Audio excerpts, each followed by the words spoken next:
Ladies and gentlemen, welcome.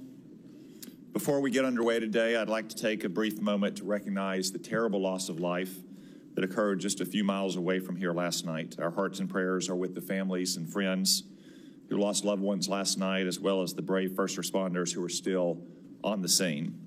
I'd like to ask everyone to join us in a moment of silent prayer and reflection for the souls lost.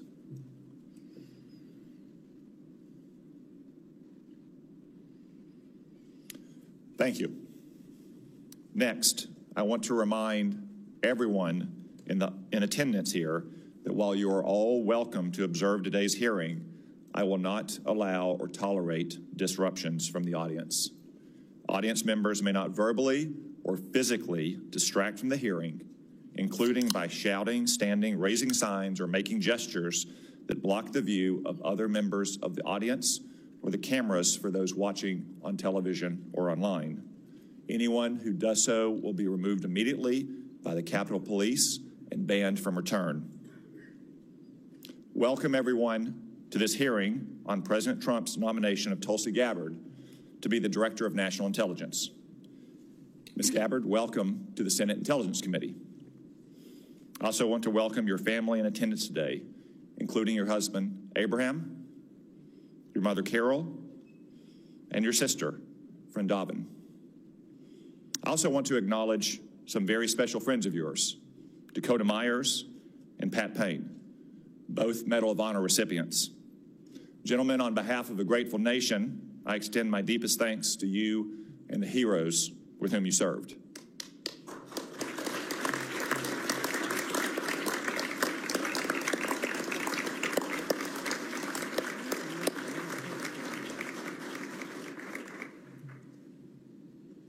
I also note that our next Attorney General, Pam Bondi, is joining us. Apparently, she didn't have enough fun at her own confirmation hearing. Ms. Bondi, welcome and congratulations. And finally, Senator Joni Ernst and former Senator and Chairman of this committee, Richard Burr, will introduce Ms. Gabbard shortly. We look forward to your remarks. I think it's fair to say that Ms. Gabbard's nomination has generated a bit more interest and attention than do most nominees before this committee. But I want to stress that Ms. Gabbard has been and will be treated with the exact same respect, consideration, and professionalism that we extended to every nominee. No more, no less, no better, no worse. That's how we treated CIA Director John Ratcliffe just 2 weeks ago, and how we have treated DNI nominees like Avril Haines and Dan Coates in the past. For instance, Ms. Gabbard has conducted dozens of office meetings with senators. She has completed the committee's standard questionnaire. She has answered 247 questions in writing. This is all in keeping with the committee's customs, precedents, and rules.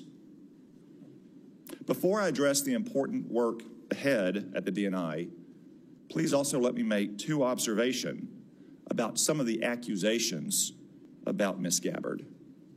First, I'm dismayed by the attacks on Ms. Gabbard's patriotism and her loyalty to our country. For instance, Hillary Clinton has smeared Ms. Gabbard, calling her an asset of a foreign nation. Let me remind everyone that Ms. Gabbard has served in our Army for more than 2 decades. She has multiple combat tours, and she still wears the uniform to this day.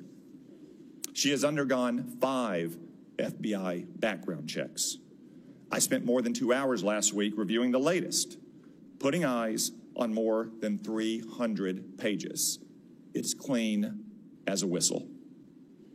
It's fine that we have differences of opinions on policies and programs. I suspect some of my Republican colleagues might disagree with some of Mrs. Gabbard's votes in the House of Representatives. Just as I suspect that some of my Democratic colleagues might criticize Ms. Gabbard's statements and actions since she saw the light and left the Democratic Party. But I sincerely hope that no one today will impugn Ms. Gabbard's patriotism and integrity. Second, I can only laugh at Some critics who say that Ms. Gabbard has unconventional views. No doubt she has some unconventional views, like her criticism of Barack Obama's regime change interventions in Egypt and Libya. But guess what? I opposed the disastrous interventions in Egypt and Libya as well. Mubarak was a longtime American partner, and Egypt was a linchpin of our security system in the Middle East. Gaddafi had been scared straight after we toppled the Taliban and Saddam Hussein. He turned over his weapons of mass destruction and cooperated against terrorists. In return, we had lifted sanctions and reestablished diplomatic ties. But President Obama intervened to topple both regimes. And what came next? The Muslim Brotherhood in Egypt and dangerous chaos in Libya to this day. No one ever mistook Mubarak or Gaddafi as the little sisters of the poor. But let's not kid ourselves. The world is a dangerous place, not a church picnic. Ms. Gabbard understands this, which is why she also saw the problem with regime change interventions in these places. The vast number of governments throughout history and still today are not democratic. We may wish it were different, and we can work to improve it, but that's the way the world is. If we only befriended nations that shared our system of government and our social and cultural sensibilities, well, we wouldn't have many friends. In a fallen world, we have to take our friends where we find them. No question, stable democracies make the most stable friends, but what matters in the end is less whether a country is democratic or non-democratic, and more whether the country is pro-American or anti-American. I'll confess that those views may be somewhat unconventional, but look at where conventional thinking has got us. Maybe Washington could use a little more unconventional thinking. And I'm sure that the Office of the Director of National Intelligence could use more unconventional thinking. Ms. Gabbard, I submit that if confirmed, the measure of your success will largely depend on whether you can return the ODNI to its original size, scope, and mission. When Congress created the ODNI, we intended to put one office in charge to manage the different agencies of the intelligence community. Congress intended the ODNI to be a very lean organization that would use small staffs to execute specific tasks. Congress in no way wanted yet another unruly bureaucracy layered on top of an already bureaucratic intelligence community. Unfortunately, 20 years later, that's exactly what the ODNI has become. Incredibly, the ODNI now is now larger than any agencies it was established to manage. It has 15 offices and centers, which have many subunits within them. The ODNI staff is measured in the thousands, when it should be measured in the dozens, or maybe a few hundred. I promise that's going to change. I intend to get personnel at the ODNI back to their home agencies doing real intelligence work, not bureaucratic make work. I also expect to cap the size of the ODNI. Ms. Gabbard, if confirmed, I hope you'll be a partner in these vital efforts. Another example of bureaucratic mission creep and empire building is what's come to be known in the intelligence community as DNI taxes.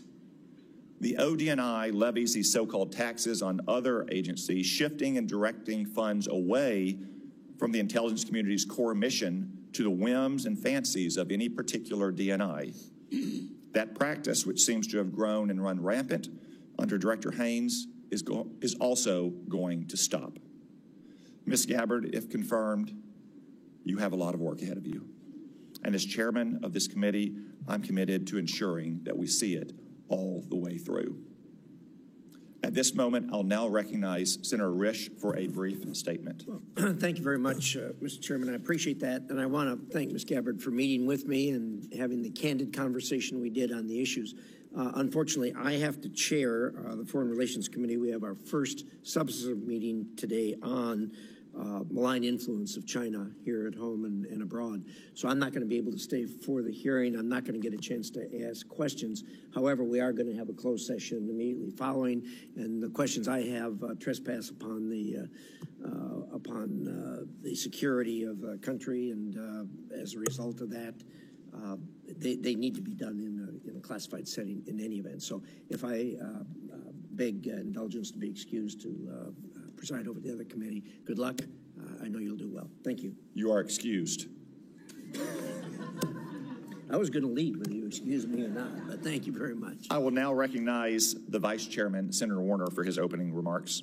Well, thank you, Mr. Chairman, and particularly thank your comments at the top. I've spent most of the morning at a National Airport. I know Senator Moran was there last night.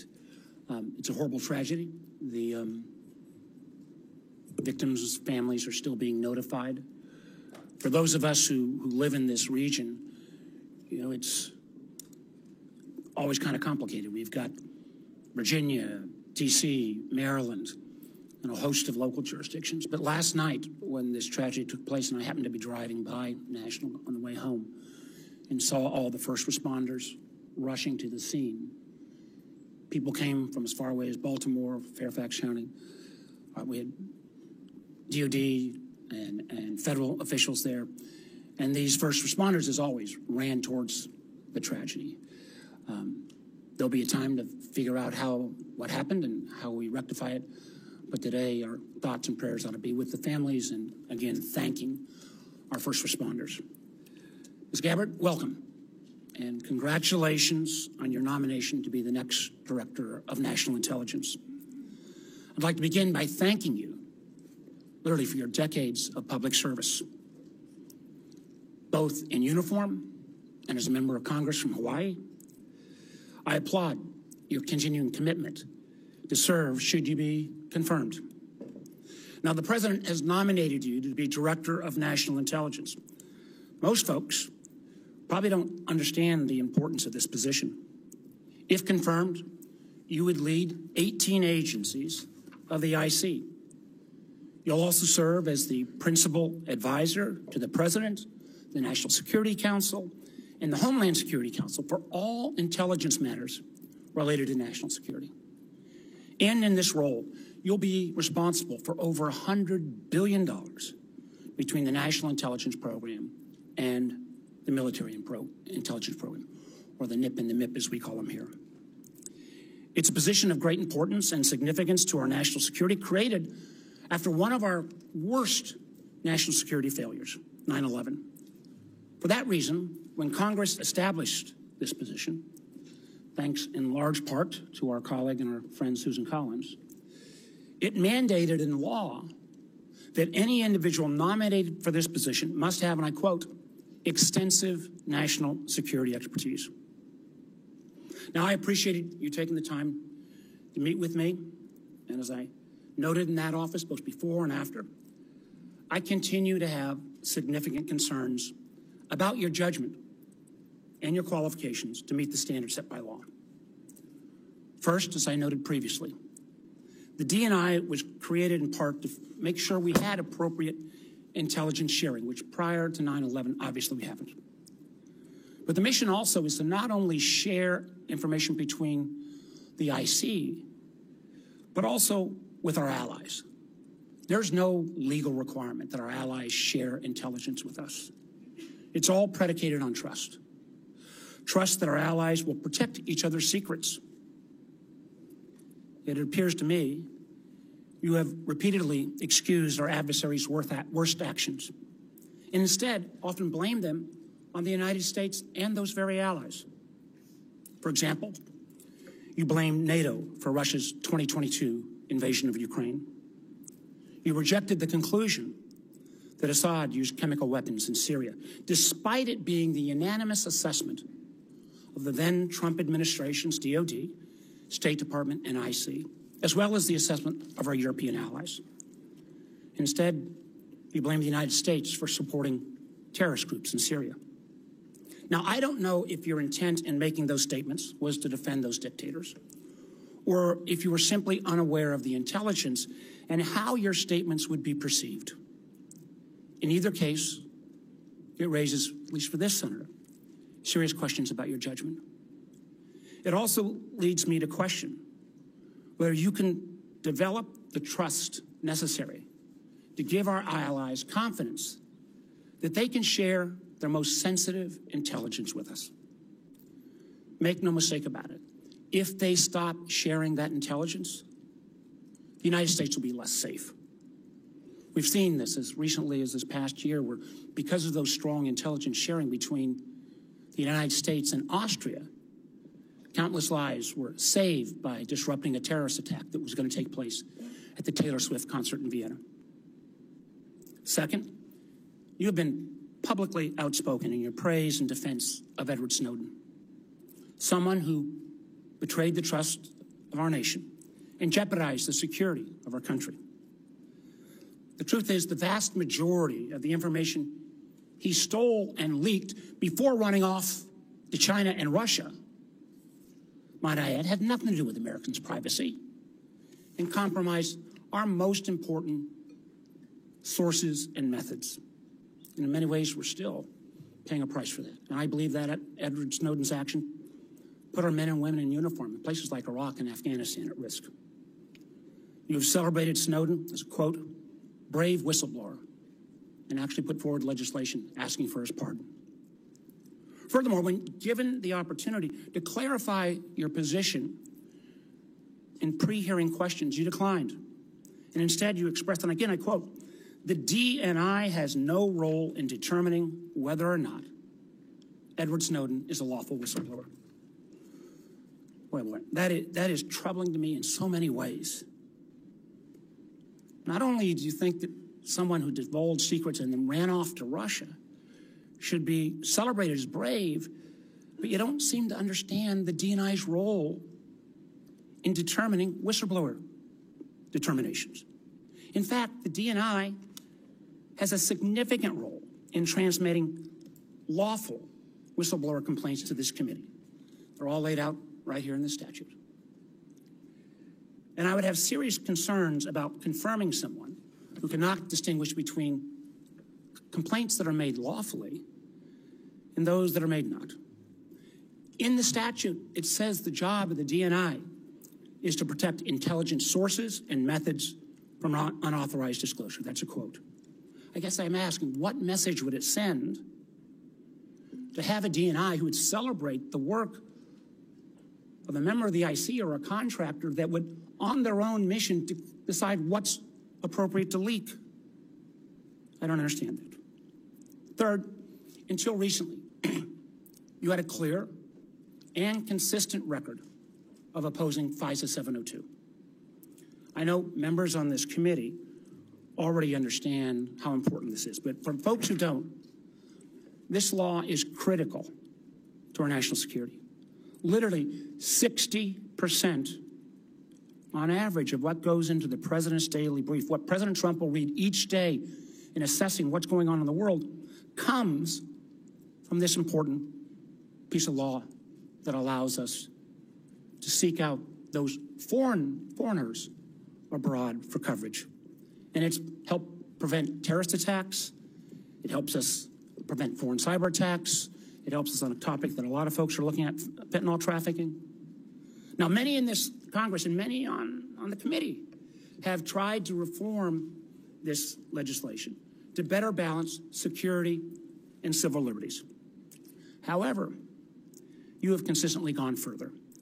Not only did you vote against reauthorizing 702, you actually introduced legislation to fully repeal the whole thing, calling it again, quote, a blatant disregard for our Fourth Amendment constitutional rights.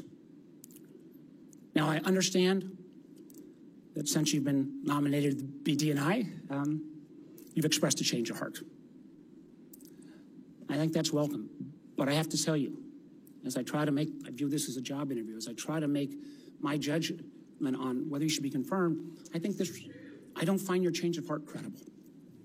Because the world today is more complex and more dangerous than ever before. And we need serious people with sufficient experience to be able to navigate that complexity. I hope you use this opportunity to address my concerns and all of the members of this committee. I appreciate again your service, and I'm looking forward to a thorough discussion. Thank you, Mr. Chairman. Thank you, Mr. Vice Chairman. We welcome back Senator Richard Burr, the former chairman of this committee who has emerged from retirement to introduce Ms. Gabbard. Yet still in retirement, he still seems unable to find a pair of socks. Nonetheless, we say thank you and welcome you back, Senator Burr. Some things are very predictable, Mr. Chairman. Chairman Cotton, Vice Chairman Warner, members of this distinguished committee, I want to thank you for allowing me to join you today to provide my thoughts and support on behalf of Tulsi Gabbard's nomination to be Director of National Intelligence. This is my first visit back to the Senate in slightly over 2 years. Permit me to say, from this side of the dais, you're not as intimidating as I thought when I was on your side of the dais. When I was chairman of this committee, Senator Warner and I stuck to a single refrain with our staff: follow the facts wherever they lead. Today, an anonymous person or group launching a campaign using rumors as sources and accusations as fact can drive the outcome of an election and of public opinion. I know it to be true. Remember, I sat in your chair for the Russia investigation, where we found much of the influence to be the result of fictitious narratives driven by Russia. Now, some of you may be wondering, why do I support Tulsi Gabbard, and why am I here to introduce her as a nominee? I've experienced firsthand a coordinated attempt to influence this nominee's support in the United States Senate and with the American people. I was contacted by several national journalists shortly after the president nominated Tulsi, asking me to confirm one of the many rumors circulating about this nominee. I informed each journalist over a 5-week period that the rumors shared with me was simply not true. This narrative was shared from one journalist to the next journalist to the next journalist. I assume today they ran out of journalists. This was a coordinated effort to kill this nomination. Advise and consent is the responsibility of the United States Senate, and I truly believe that each member takes it seriously. All members of this committee were offered the opportunity for individual meetings with Tulsi, and if you chose not to meet with her, it's on you. I've done my homework, and here are the facts. Tulsi Gabbard's historic life began at birth. She's the first American Samoan-born member of Congress, period. She graduated from Hawaii Pacific University with a degree in business administration with a concentration in international business. In 2002, at age 21, Tulsi became the youngest woman in America ever elected as a state representative. That was not enough. In 2003, she joined the Hawaii National Guard. When deployed, in her re-election, her opponent raised the issue, could you serve the people that elected you if, in fact, you were deployed? What did Tulsi do? She withdrew from her re-election campaign in order to continue to serve our country in the war on terror. This would not be the first or the last time Tulsi put her country above her career. After multiple deployments and serving in the Hawaii City Council, she was elected to the United States House of Representatives, where she served 4 terms. Throughout her political career, she maintained her military service either in the National Guard or the Army Reserve.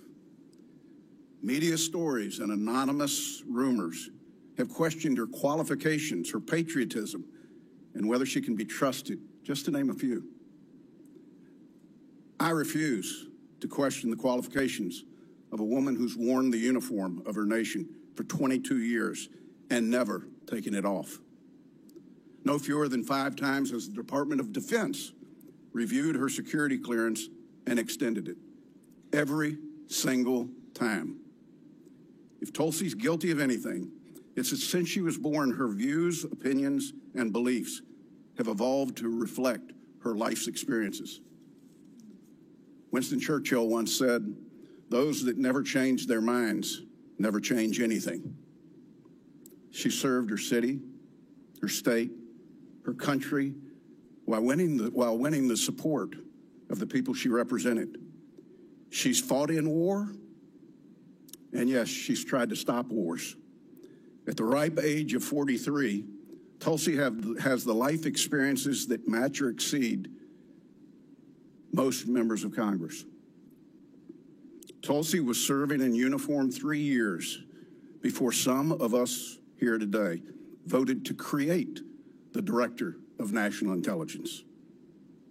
Chairman Cotton, Vice Chairman Warner, members of the committee, it's my honor to support and to introduce to the committee Lieutenant Colonel Tulsi Gabbard. Thank you, Mr. Chairman. Thank you.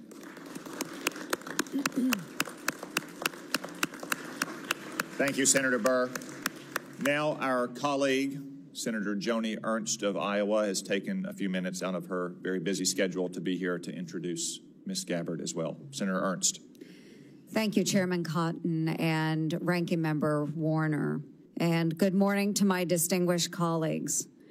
I also do want to take a moment this morning to recognize the lives that were lost in the collision near DCA last night. It is a truly heartbreaking tragedy. My prayers are with the victims' families and their loved ones. So thank you. Duty, honor, service.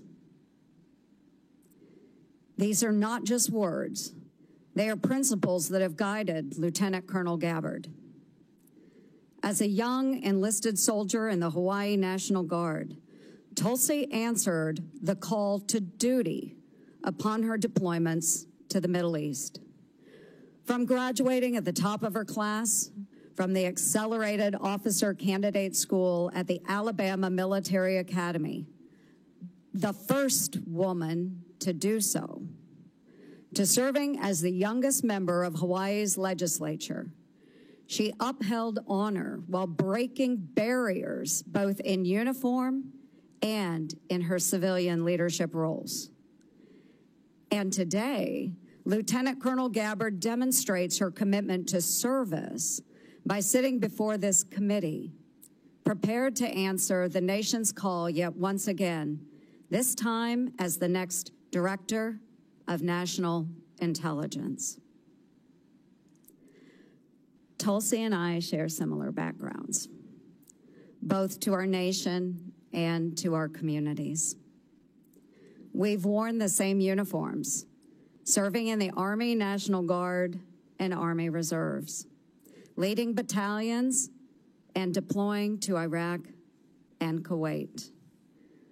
We've both had the privilege of serving in our state legislatures and in Congress, representing the people who shaped our lives and our communities. Tulsi exemplifies what it means to rise above partisanship, putting the needs of the American people over political divisions. She put her own life on the line in combat operations and now has set aside partisan differences as a former Democrat member of Congress to answer the call to serve in a Republican administration. The mainstream media has fought to paint their own picture of Tulsi Gabbard. But let's talk about the real Tulsi Gabbard, the woman and the soldier who I've come to know and respect. And I've known Tulsi for the past decade. Relationships matter. In 2015, then Congresswoman Gabbard met my dear friend Owen, who was a dear friend of mine from Iowa State University. Owen was a wounded special operations warrior who embodies the resilience and strength of our military community. Owen was the subject of an attack in Afghanistan, where he lost his leg and his left eye serving in the war. After this attack, or during this attack, Owen was tossed into the dead pile Owen, bleeding and in excruciating pain, cried out to his teammates, "I'm not dead." Thankfully, his fellow warfighter attended to Owen. But the road to recovery was long and hard, including a stint at Walter Reed Medical Center. During this time, Owen met a fellow warrior and patriot, Congresswoman Tulsi Gabbard, who became a friend, and today they remain in touch. Owen prides himself in being a very good judge of character. And Tulsi, he speaks volumes of your character. Owen's final message to me before this hearing was, Tulsi has maintained her integrity throughout her career. She's the same gal I met in 2015. She always makes time for our old, broken warriors. And colleagues, I will leave you with this. You know me. I trust Tulsi Gabbard. She will be honest with you. She will listen to your concerns. She will be receptive to your feedback. And rest assured, Lieutenant Colonel Gabbard loves this country, a fact proven by her willingness to put her life on the line to defend it. For over 20 years, she has put on the uniform and checked her political views at the door with one mission in mind: to protect and defend our great United States of America. Tulsi, duty, honor, and service have marked your life. Thank you for your extraordinary dedication to our nation, for embodying the values that make our military the best in the world, and for stepping up to serve yet once again as President Trump's Director of National Intelligence. Relationships matter. I urge my colleagues to support this nomination. My best wishes to you, Tulsi, and to your family. God bless our country. Thank you, Mr. Chair. Thank you, Senator Ernst. I know that Senator Ernst has a busy schedule to include a hearing for Dan Driscoll, the Secretary of Army nominee at the Armed Services Committee. I'm sure Senator Burr has to go on a fishing trip or something. So we will excuse both senators from the witness table.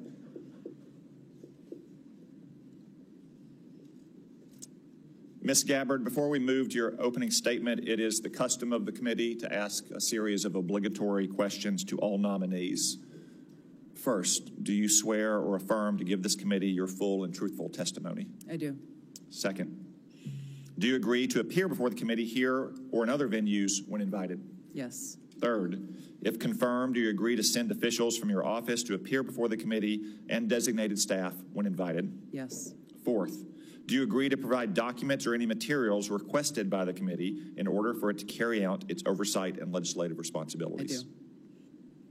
Fifth, will you ensure that your office and your staff provide such material to the committee when requested? Yes. Sixth, do you agree to inform and fully brief, to the fullest extent possible, all members of this committee on intelligence activities and covert actions rather than only the chairman and the vice chairman? Yes. Thank you for those answers, Ms. Gabbard. We now welcome the opportunity, finally, to hear from you in your own words. Thank you very much, Mr. Chairman. Before I begin, I too would like to start by offering my prayers and condolences to those who were killed in last night's horrific crash. Senator Warner, Senator Moran, our condolences and prayers are with you and all of your constituents. Again, Chairman Cotton, Vice Chairman Warner, and all of the members of the committee, it's an honor to be here before you today.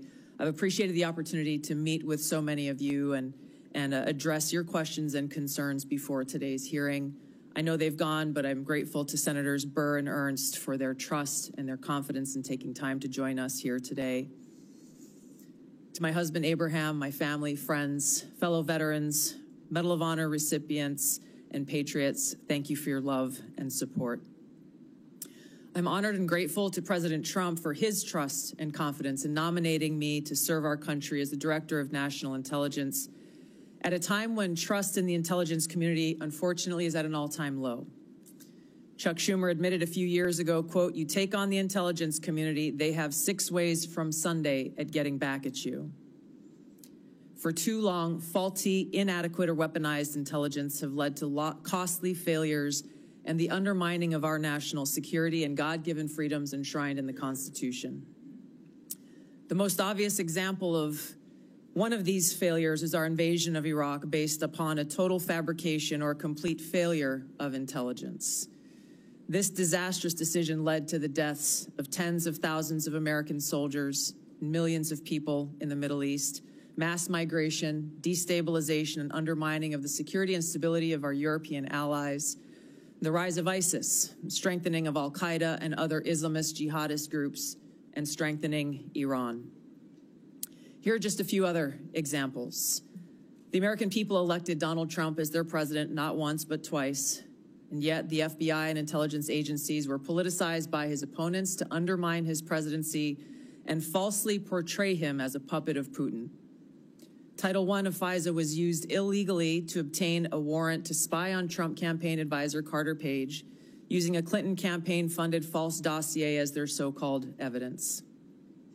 Biden campaign advisor Tony Blinken was the impetus for the 51 former senior intelligence officials' letter dismissing Hunter Biden's laptop as disinformation specifically to help Biden win the election. Former DNI James Clapper lied to this committee in 2013, denying the existence of programs that facilitated the mass collection of millions of Americans' phone and internet records, yet was never held accountable. Under John Brennan's leadership, the CIA abused its power to spy on Congress, to dodge oversight, lied about doing it until he was caught, and yet has never been held responsible.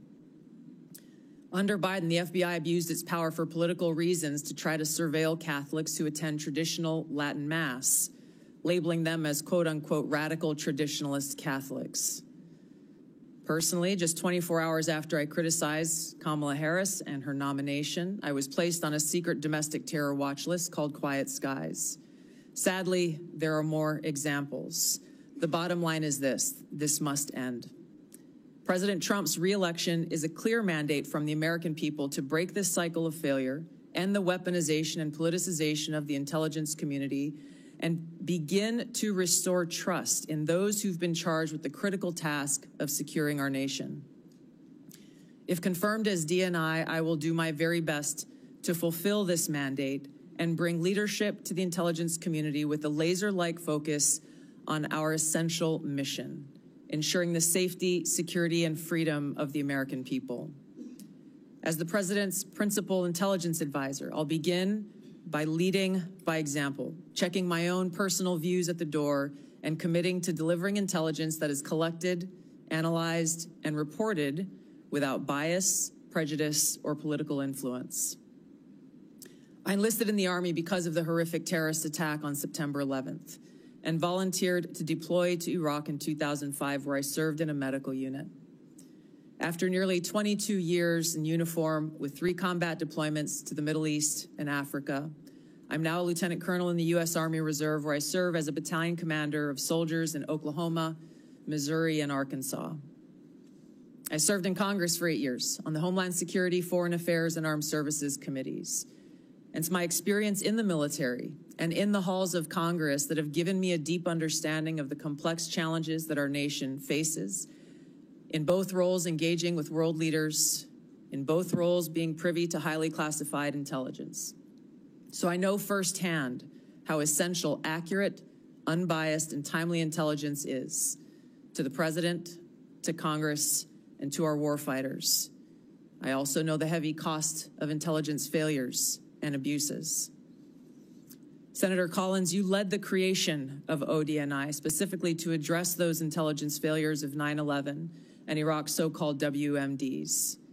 The need for the ODNI under strong leadership still exists today. If confirmed, I'll bring my experience and fresh eyes to leading the intelligence community. And my day one priorities will be to assess the global threat environment, identify where gaps in our intelligence exist, integrate intelligence elements, increase information sharing, and ensure that unbiased, apolitical, objective collection and analysis to support the president and policymakers' decision-making occur. I'll work to end the politicization of the intelligence community and ensure there is a clear mission focus in the IC on its core mission of this unbiased, apolitical collection and analysis of intelligence to secure our nation. I'll work to rebuild trust through transparency and accountability. This is a national security imperative. And I'll work to assess and address efficiencies, redundancies, and effectiveness across ODNI to ensure focus of personnel and resources is on our core mission of national security.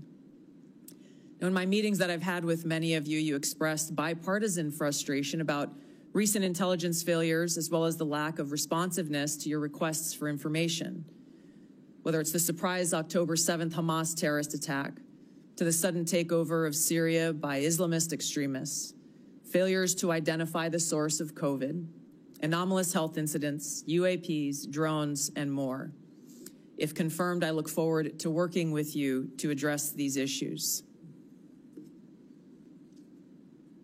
Ensuring the safety, security, and freedom of the American people is a mandate of leadership that rises above partisan politics.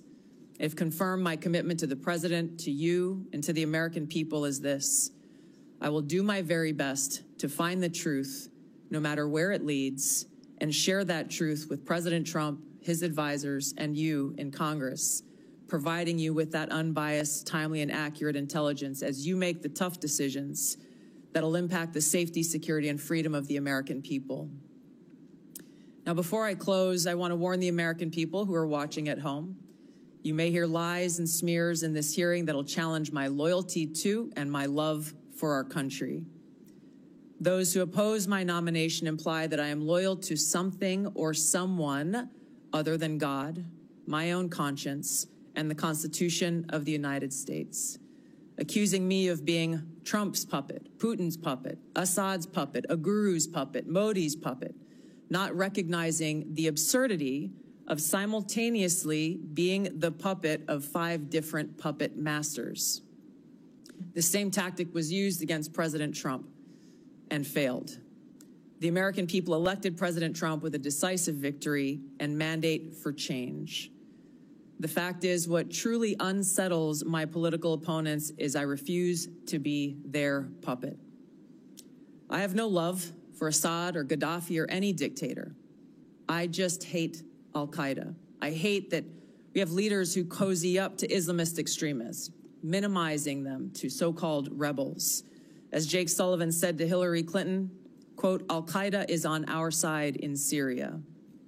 Well, Syria is now controlled by an al-Qaeda offshoot, HTS, led by an Islamist jihadist who danced in the streets on 9/11 and who was responsible for the killing of many American service members.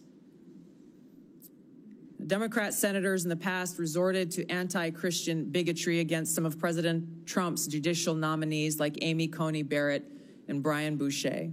I condemn those actions as a Democrat in Congress at the time, as religious bigotry must be thoroughly condemned by all of us, no matter the religion. Unfortunately, there are some Democrat senators who still don't understand the principle of freedom of religion and Article 6 of the Constitution. Quote, no religious test shall ever be required as a qualification to any office or public trust under the United States. Unfortunately, they're once again using the religious bigotry card, but this time trying to foment religious bigotry against Hindus and Hinduism. If anyone is sincerely interested in knowing more about my own personal spiritual path of Hinduism, I welcome you to go to my account on X, where I'll share more on this topic. If confirmed as Director of National Intelligence, I will continue to live by the oath that I have sworn at least 8 times in my life, both in uniform and as a member of Congress. I will support and defend our God-given freedoms enshrined in the Constitution of the United States against all enemies, foreign and domestic, and I will bear true faith and allegiance to the same. Thank you very much for your time. I look forward to your questions. Thank you, Ms. Gabbard. A few reminders before we begin our 5-minute round of questioning. First, a reminder to the audience, once again, I will not tolerate disruptions or disturbances, either in favor of or in opposition to Ms. Gabbard. We all came to hear from Ms. Gabbard, not from you. 2 reminders to my colleagues. We'll have a 5-minute round of questions. Not 5.5, not 6, 5-minute round. We will also have a closed session after this hearing in which you'll have another 5-minute opportunity to ask questions. Second, if any question, as Senator Risch alluded to, begins to approach the line of classified material, my crack staff will advise me and I will ask you to hold the question until we get to a closed setting. Mr. Chairman, can I just inquire? I was under the understanding that if in the open round, because this is the only time the American people will be able to see this judgment, you'd agreed if certain members needed to ask a second round of questions in the public setting, that would be available. As is our custom, if a member waits until the end of the opening round and has a follow-up question, then we will permit that follow-up question. Thank you, Mr. Chairman. Ms. Gabbard, if confirmed, you'll be entrusted with our nation's most important secrets. We're all entrusted with that information to serve the American people and to keep our country safe. Unfortunately, as you said in your opening statement, we've seen too many instances in recent years of people who were trusted with classified information and went on to abuse and politicize that trust. For example, in October 2020, more than 50 former intelligence officers, many of whom still held a top secret clearance, wrote a letter invoking their credentials to make false claims about Hunter Biden's laptop, likely being Russian disinformation. Do you agree that this was an example of intelligence professionals abusing and politicizing their past positions and credentials? Yes, Mr. Chairman, I do, and it is an example of what needs to end and why the American people elected President Trump to bring about those necessary reforms. Thank you. Will you commit that no one who abuses his past position and credentials in this fashion will hold a security clearance in the future? Yes. Thank you. Now, I want to be fair to my Democratic colleagues. Such abuses aren't just a problem on the left. Also in 2020, President Trump's former National Security Advisor, John Bolton, published a book in which he revealed sensitive conversations with the president on national security matters, including highly classified information. He didn't submit this book for review and approval to ensure that our national security secrets were protected. Do you agree that John Bolton's actions likewise undermined public trust? Yes, Mr. Chairman. Will you commit that no one who so abuses his past position and risks the exposure of classified information by publishing a book without submitting it for review and getting approval before publication will hold a security clearance again or be trusted with classified information again? Yes. Thank you. Let's move on to the topic of OD&I reform that I mentioned in my opening statement. Congress originally envisioned the OD&I to be a small coordinating agency that directs, rather than replicates, the now 18 constituent agencies that make up our intelligence community. Over the years, however, the OD&I has strayed from this vision to an organization that now publicly boasts nearly 2,000 people, more than half of whom are not detailed from an intelligence agency, but rather are career OD&I bureaucrats. They've even developed centers that are producing their own analysis. Will you commit today to working with this committee to restoring the OD&I to its original size, scope, and function? Yes, Senator, I look forward to working with you and the committee as I, if confirmed, assess the current status of who is working in the OD&I and the function that they fulfill to make sure of its effectiveness and elimination of redundancies and bloating. Thank you. Do you support some of the policy proposals I mentioned in my opening statement about capping the size of the OD&I, eliminating OD&I taxes, returning employees back to their home agencies to do real intelligence work? Yes, Senator, I look forward to working with you as we assess where the OD&I needs to be in order to fulfill its core mission and function. Thank you. And in your preparation for this hearing and this important responsibility, have you developed any thoughts that explains the mission creep and the empire building that we've seen at the OD&I in recent years?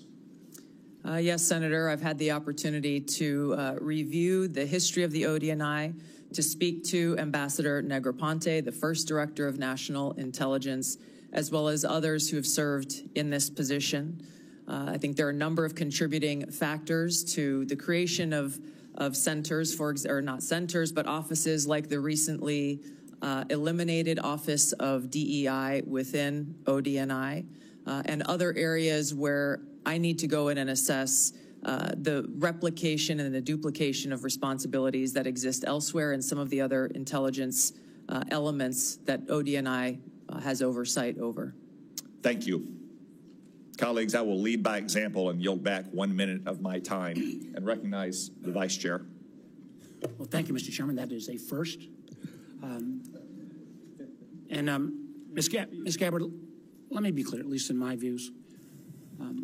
I salute your service to our country, but I have serious doubts about your judgment. And those are some of the areas that I want to pursue.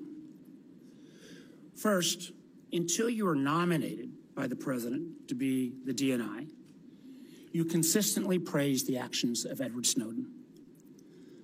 Some who, I believe, jeopardized the security of our nation and then, to flaunt that, fled to Russia. You even called Edward Snowden, and I quote here, a brave whistleblower. Every member of this committee supports the rights of legal whistleblowers. But Edward Snowden isn't a whistleblower. And in this case, I'm a lot closer to the chairman's words, where he said Snowden is, quote, an egotistical serial liar and traitor who, quote, deserves to rot in jail for the rest of his life. Ms. Gabbard, a simple yes or no question. Do you still think Edward Snowden is brave? Now, Mr. Vice Chairman, Edward Snowden broke the law. I do not agree with or support with all of the information and intelligence that he released, nor the way in which he did it. There would have been opportunities for him to come to you on this committee or seek out the IG to release that information. The fact is, he also, even as he broke the law, released information that exposed egregious, illegal, and unconstitutional programs that are happening within our government that led to serious reforms that Congress undertook. Chairman, we got 5 minutes. So I take your answer, and these are your quotes. Brave, please join my bipartisan legislation calling for charges to be dropped against him. Do you disagree that legislation was not appropriate? Do you believe he is brave or not? Yeah, back those words? Once again, Senator, Edward Snowden broke the law.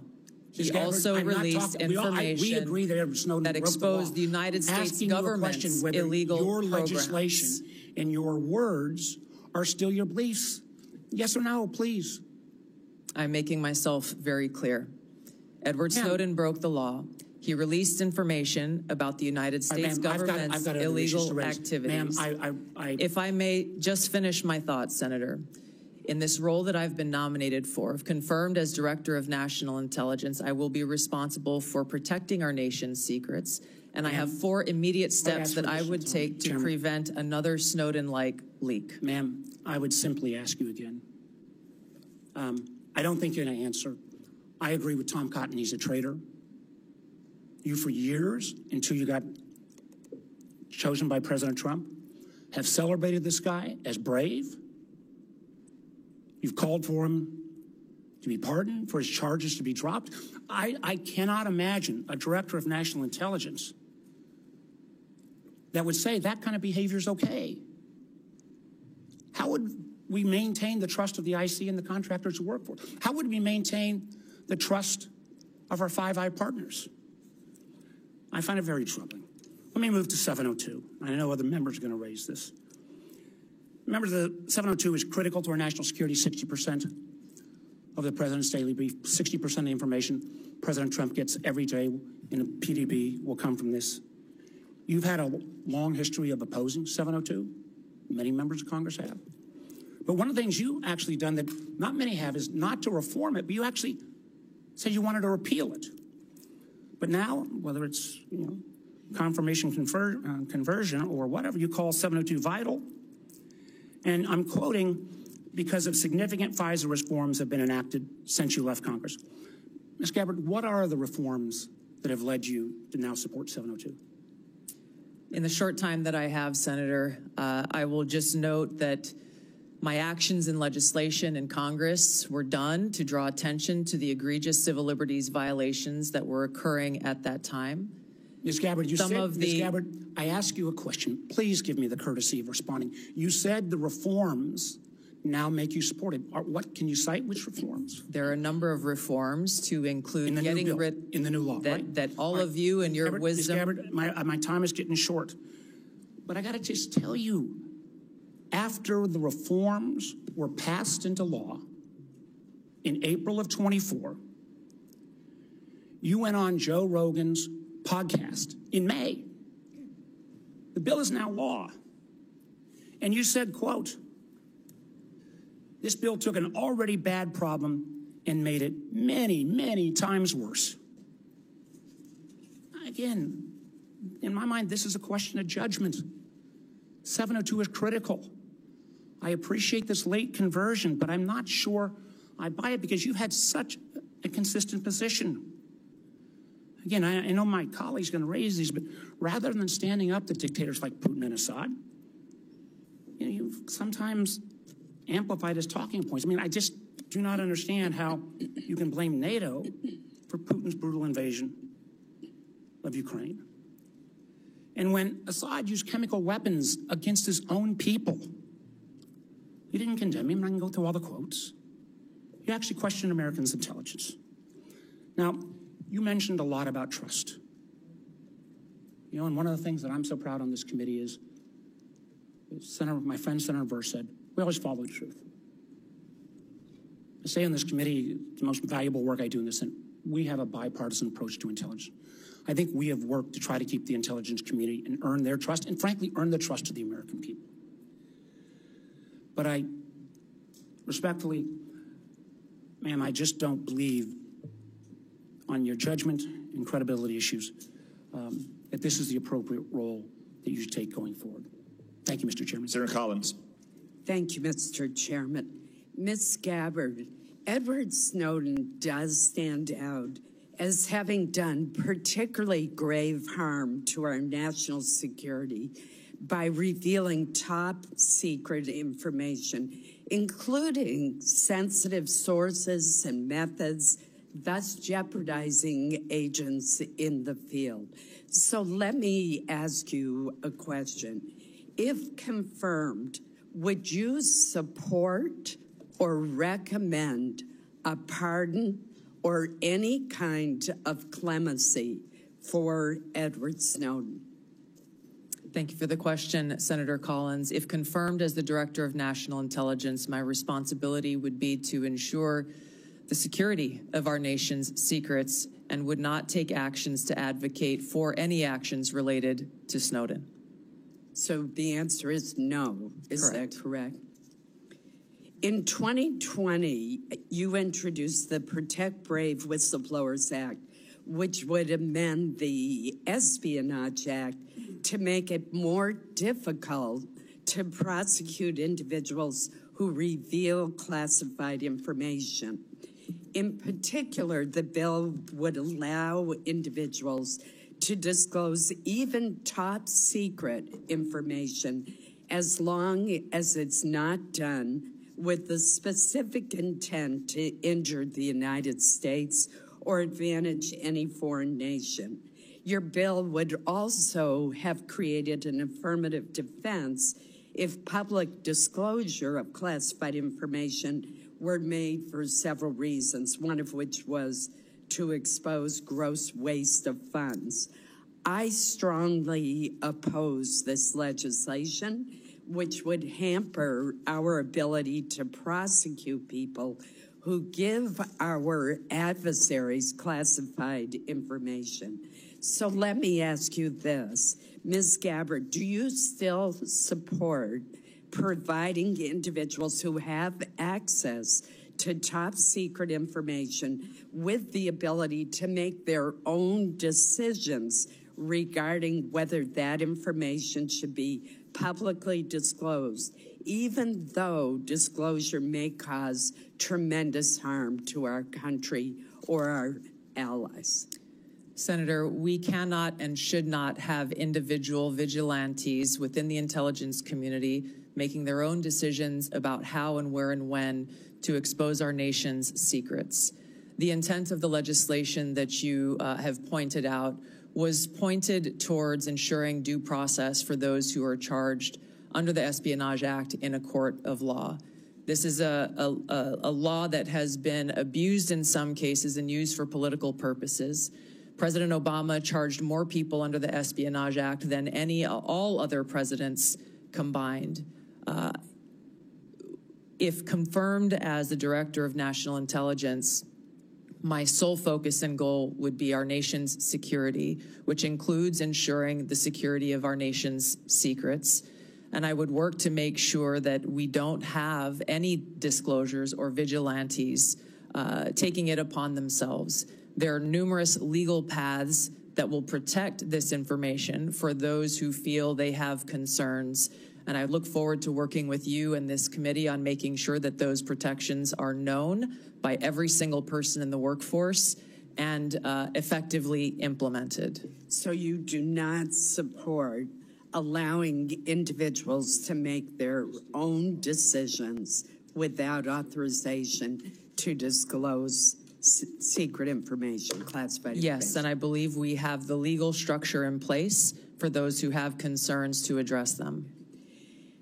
As you know, there has been speculation in the press that you met with Hezbollah, a terrorist organization affiliated with Iran.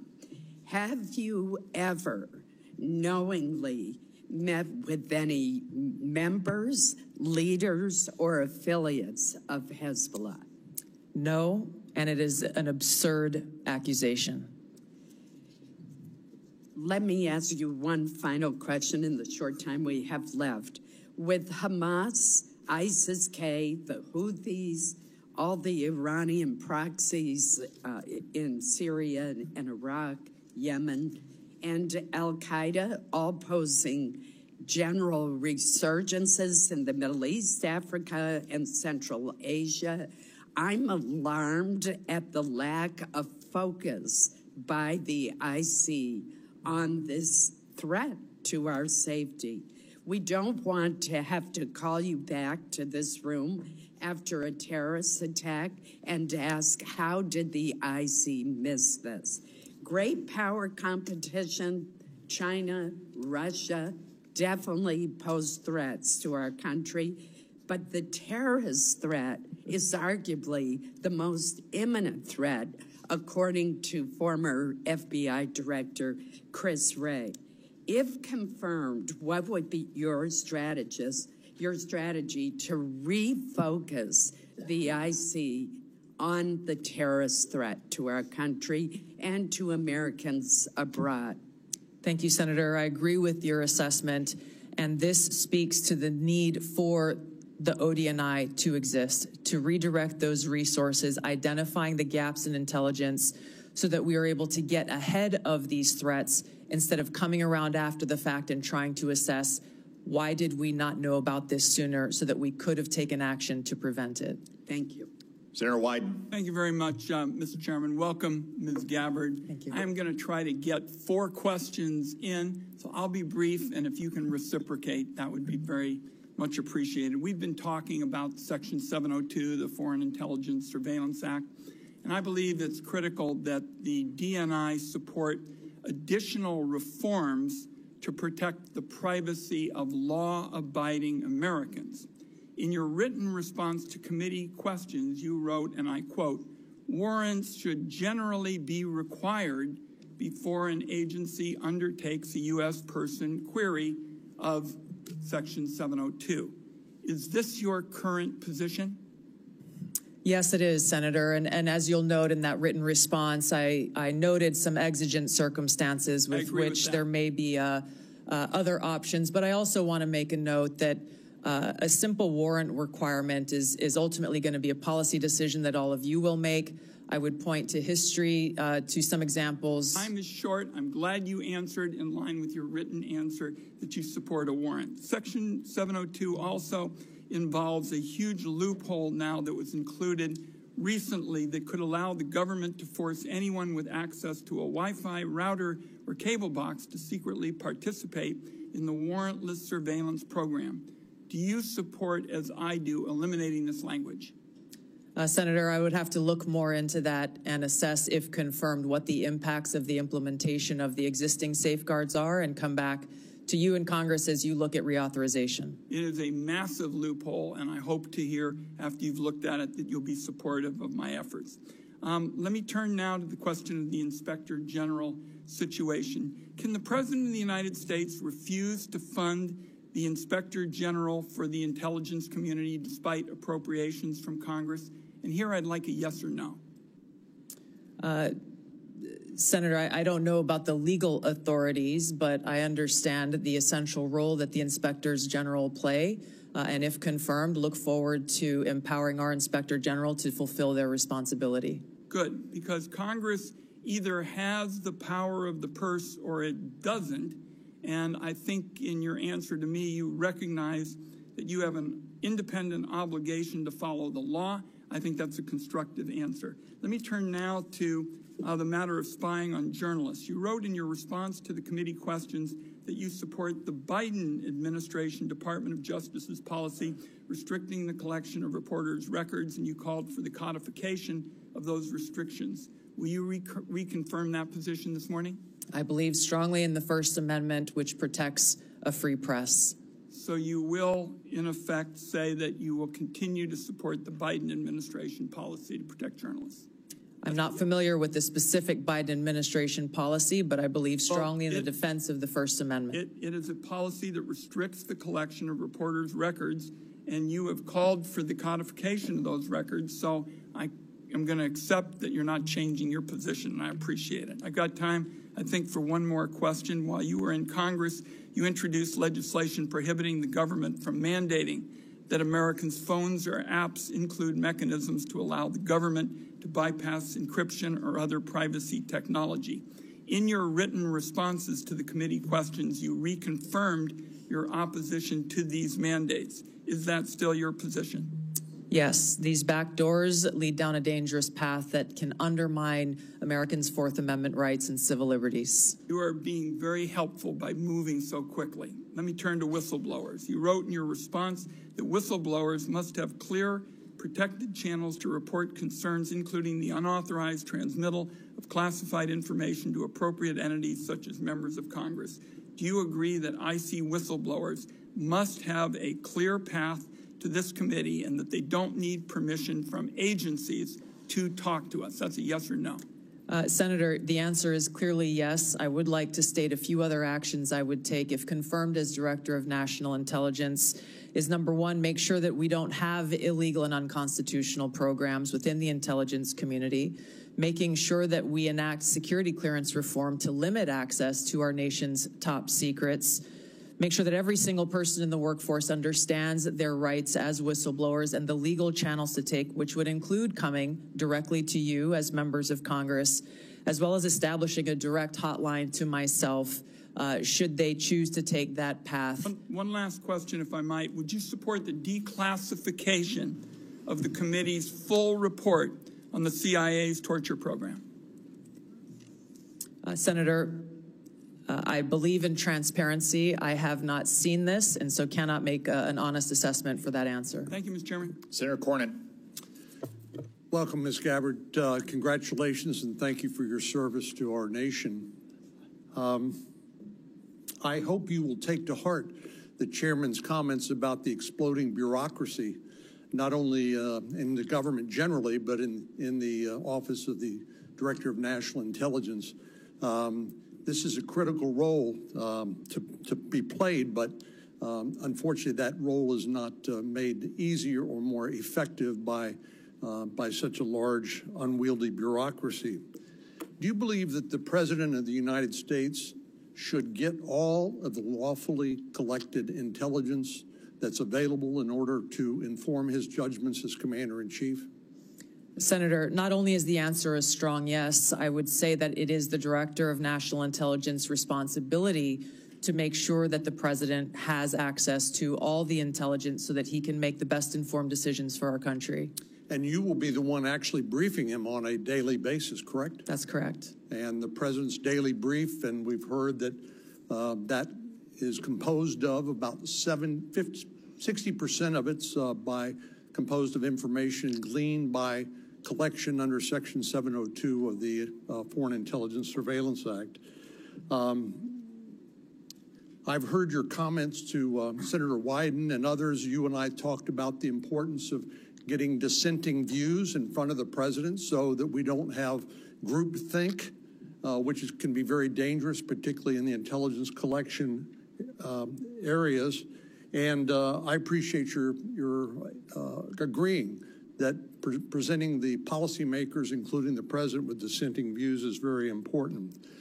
Are you aware that overwhelmingly the courts that have looked at a challenge to Section 702 based on the Fourth Amendment and any potential warrant requirement have overwhelmingly said that the Fourth Amendment is not implicated by search of lawfully collected intelligence? I am aware, yes, Senator. And do you disagree with that? What I began to say in answer to Senator Wyden's previous question on this issue is, number one, the decision about a warrant requirement will be yours to make, not mine as the Director of National Intelligence. You'll be the Director of National Intelligence, and people will be wanting to hear from you about what we should do as policymakers. Admittedly, you're not going to be a policymaker, but you certainly will inform us. And wouldn't you do agree that the courts have overwhelmingly held that a warrant is not required, correct? Yes, Senator, I'm aware of the court rulings. What my commitment is to make sure that we uphold the Fourth Amendment rights of Americans in protecting against unlawful seizure and search. There are many different ways to do this. The devil is in the details. There are examples of how even in situations under Title I where a warrant is required to surveil a U.S. person. Title I is different. I agree. Correct. I agree with you on that. But my point, Senator, if I may just finish. Excuse me.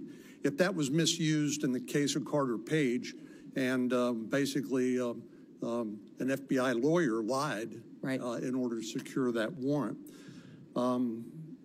Which is why there are safe. What would be necessary to be shown in order to establish probable cause to a judge in order to obtain a warrant?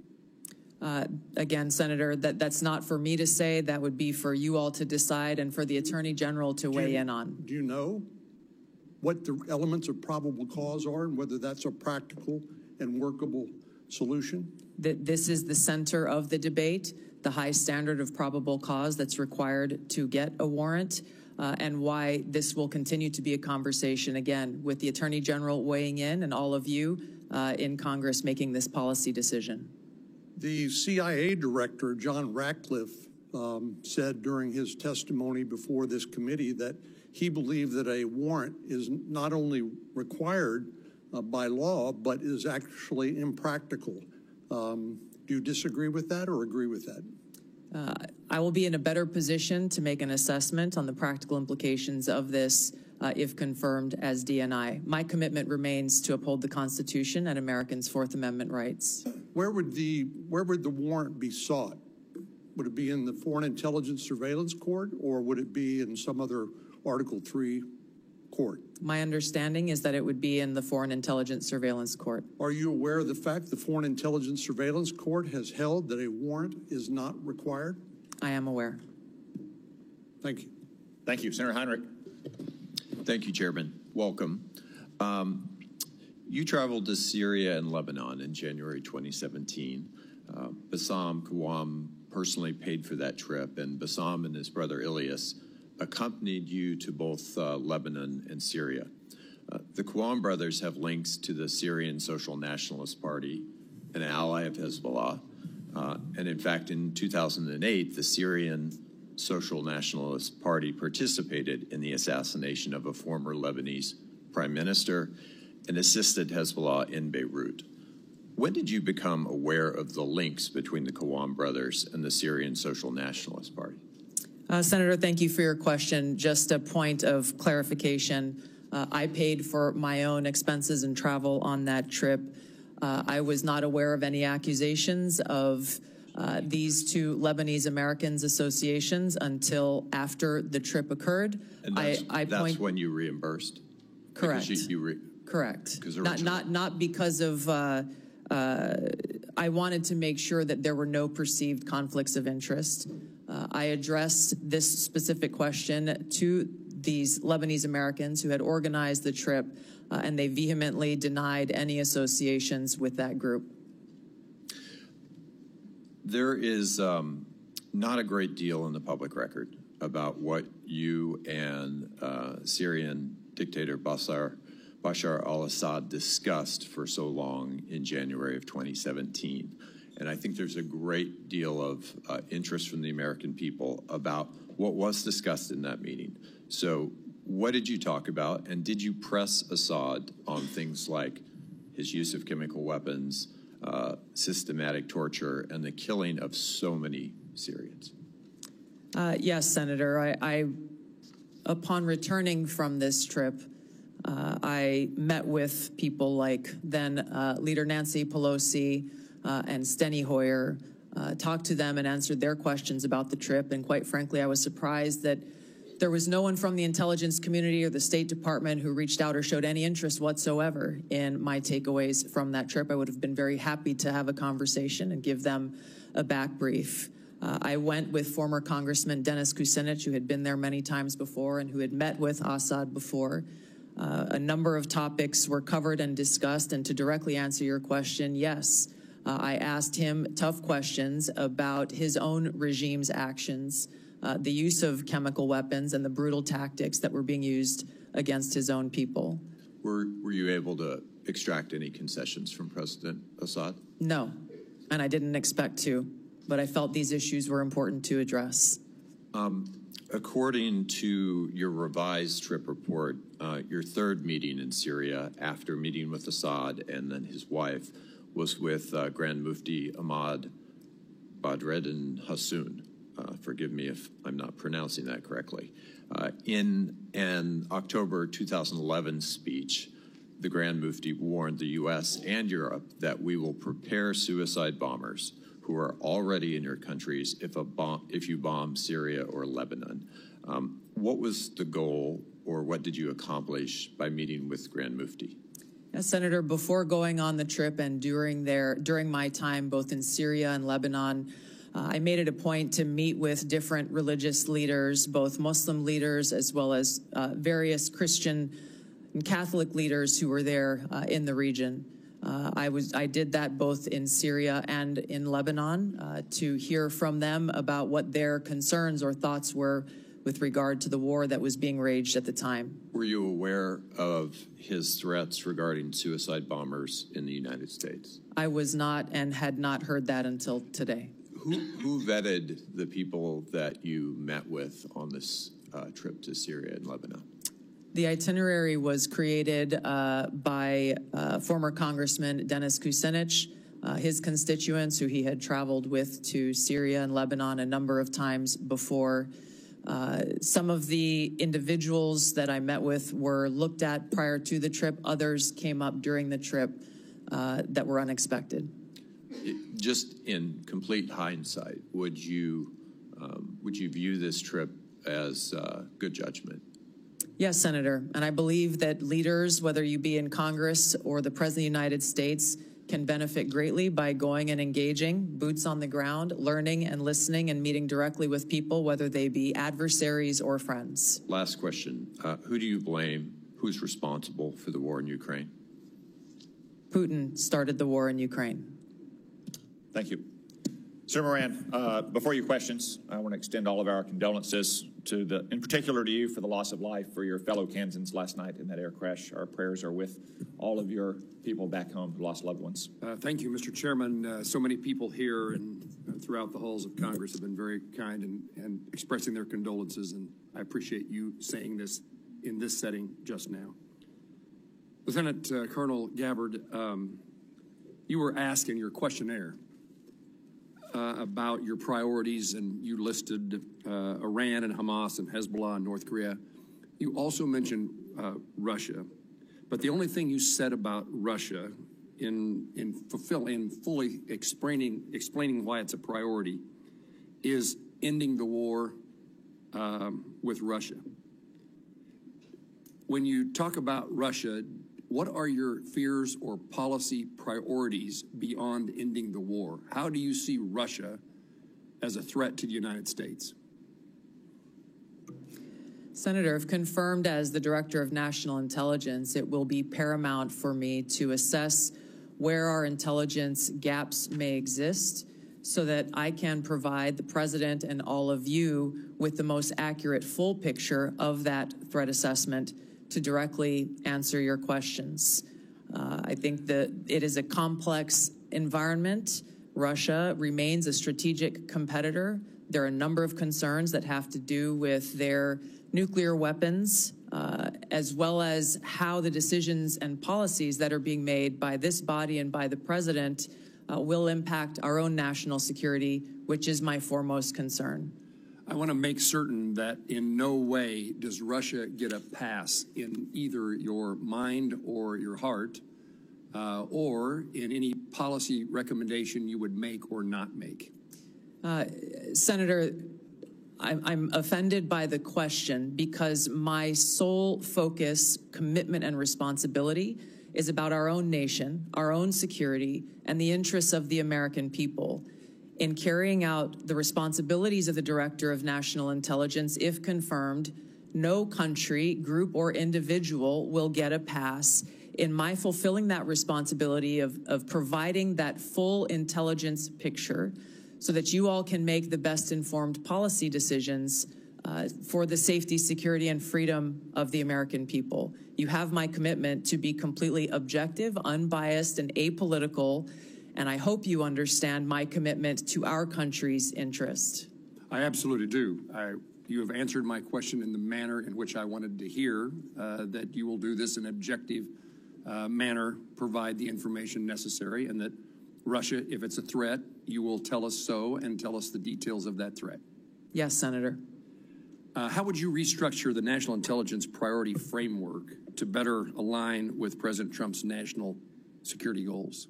Senator, this is a discussion, if confirmed, I look forward to having with the President and his national security advisor, again, based on the threat assessment and based on the President's priorities. He has spoken about a number of different priorities in different parts of the world. I would work with them on that national intelligence priorities framework, which will serve as the foundation for the intelligence elements under ODNI. Any recommendations that you have in mind to make to President Trump in that regard? I want to make sure that any recommendations that I make to the President are fully informed. From where I sit now, I don't believe that I can make those recommendations. I take that responsibility seriously and wouldn't want to shortchange him without first doing the due diligence and work to make sure my recommendations are well-founded. How will you, Lieutenant Colonel, as the DNI, if confirmed, meet the objectivity and political neutrality requirements to ensure that you're telling the White House what they need to hear and not what they want to hear? A follow-up to that is, how will you handle conflicting intelligence reports from the various members of the intelligence community and present a broad intelligence picture to the President? Yeah, thank you for the question, Senator. I hope that you have confidence in my ability to extract politics from what my role will be as Director of National Intelligence, because it's something I've done for almost 22 years now of wearing the uniform, both serving in the National Guard and the Army Reserve, even while holding political office. There is a brick wall between the two, and I have fulfilled that obligation in uniform, as I will as Director of National Intelligence if confirmed. I think the President, I know the President values hearing a lot of different views, and I would make sure that in the intelligence community's responsibilities that dissenting views are not only allowed but encouraged, and where they present themselves, make sure that the President and you as policymakers are aware so that you can make your best informed decision. Would you agree with me that bias and prejudice, if it exists any place, exists on both sides of an issue, both partisan sides of this place called Washington, D.C., and the goal, the effort that you will make is to make certain that all the information is presented in a nonpartisan, direct, and manner based upon the facts as known. Yes, Senator, I agree, and you have my commitment. This is essential for the American people and all of you to have faith and trust in the intelligence products that are being delivered. One of the greatest challenges is knowing who's telling us the truth, and we need a DNI who tells the truth. True? Yes, I have a long record of speaking truth to power and would continue that commitment if confirmed in this role. Thank you. Thank you, Senator Moran. Senator King. Thank you, Mr. Chairman. And Ms. Gabbard, I certainly want to applaud and express my appreciation for your service, both in the military and in the Congress. Two very challenging jobs, and I want to thank you for that. I noted that Edward Snowden was in Hawaii, of all places, for a year and a half before he fled to Hong Kong and then on to Russia. Did you ever meet him or have any contact with him during that period, or subsequently with telephone calls, emails, Zooms, contact with he or his lawyers? No, Senator, not at any time have I had contact with Edward Snowden. And you introduced a bill in 2020 that was essentially a pardon. It basically said all charges should be dropped. You had a lot of whereases in that bill. Where did the factual basis for those whereas clauses come from? Senator, if I recall, in that bill, it came from publicly available information. I see. And were you aware that there was a bipartisan committee report from the House Intelligence Committee in 2016 on Snowden's activities? I don't recall specifically at that time, but I am aware of that committee's report and executive summary that was reported publicly. I did not have access to the classified report that summary was based on. Did you read that report prior to filing your bill in 2020? Senator, I don't recall specifically. I remember reading a lot of materials prior to filing that bill.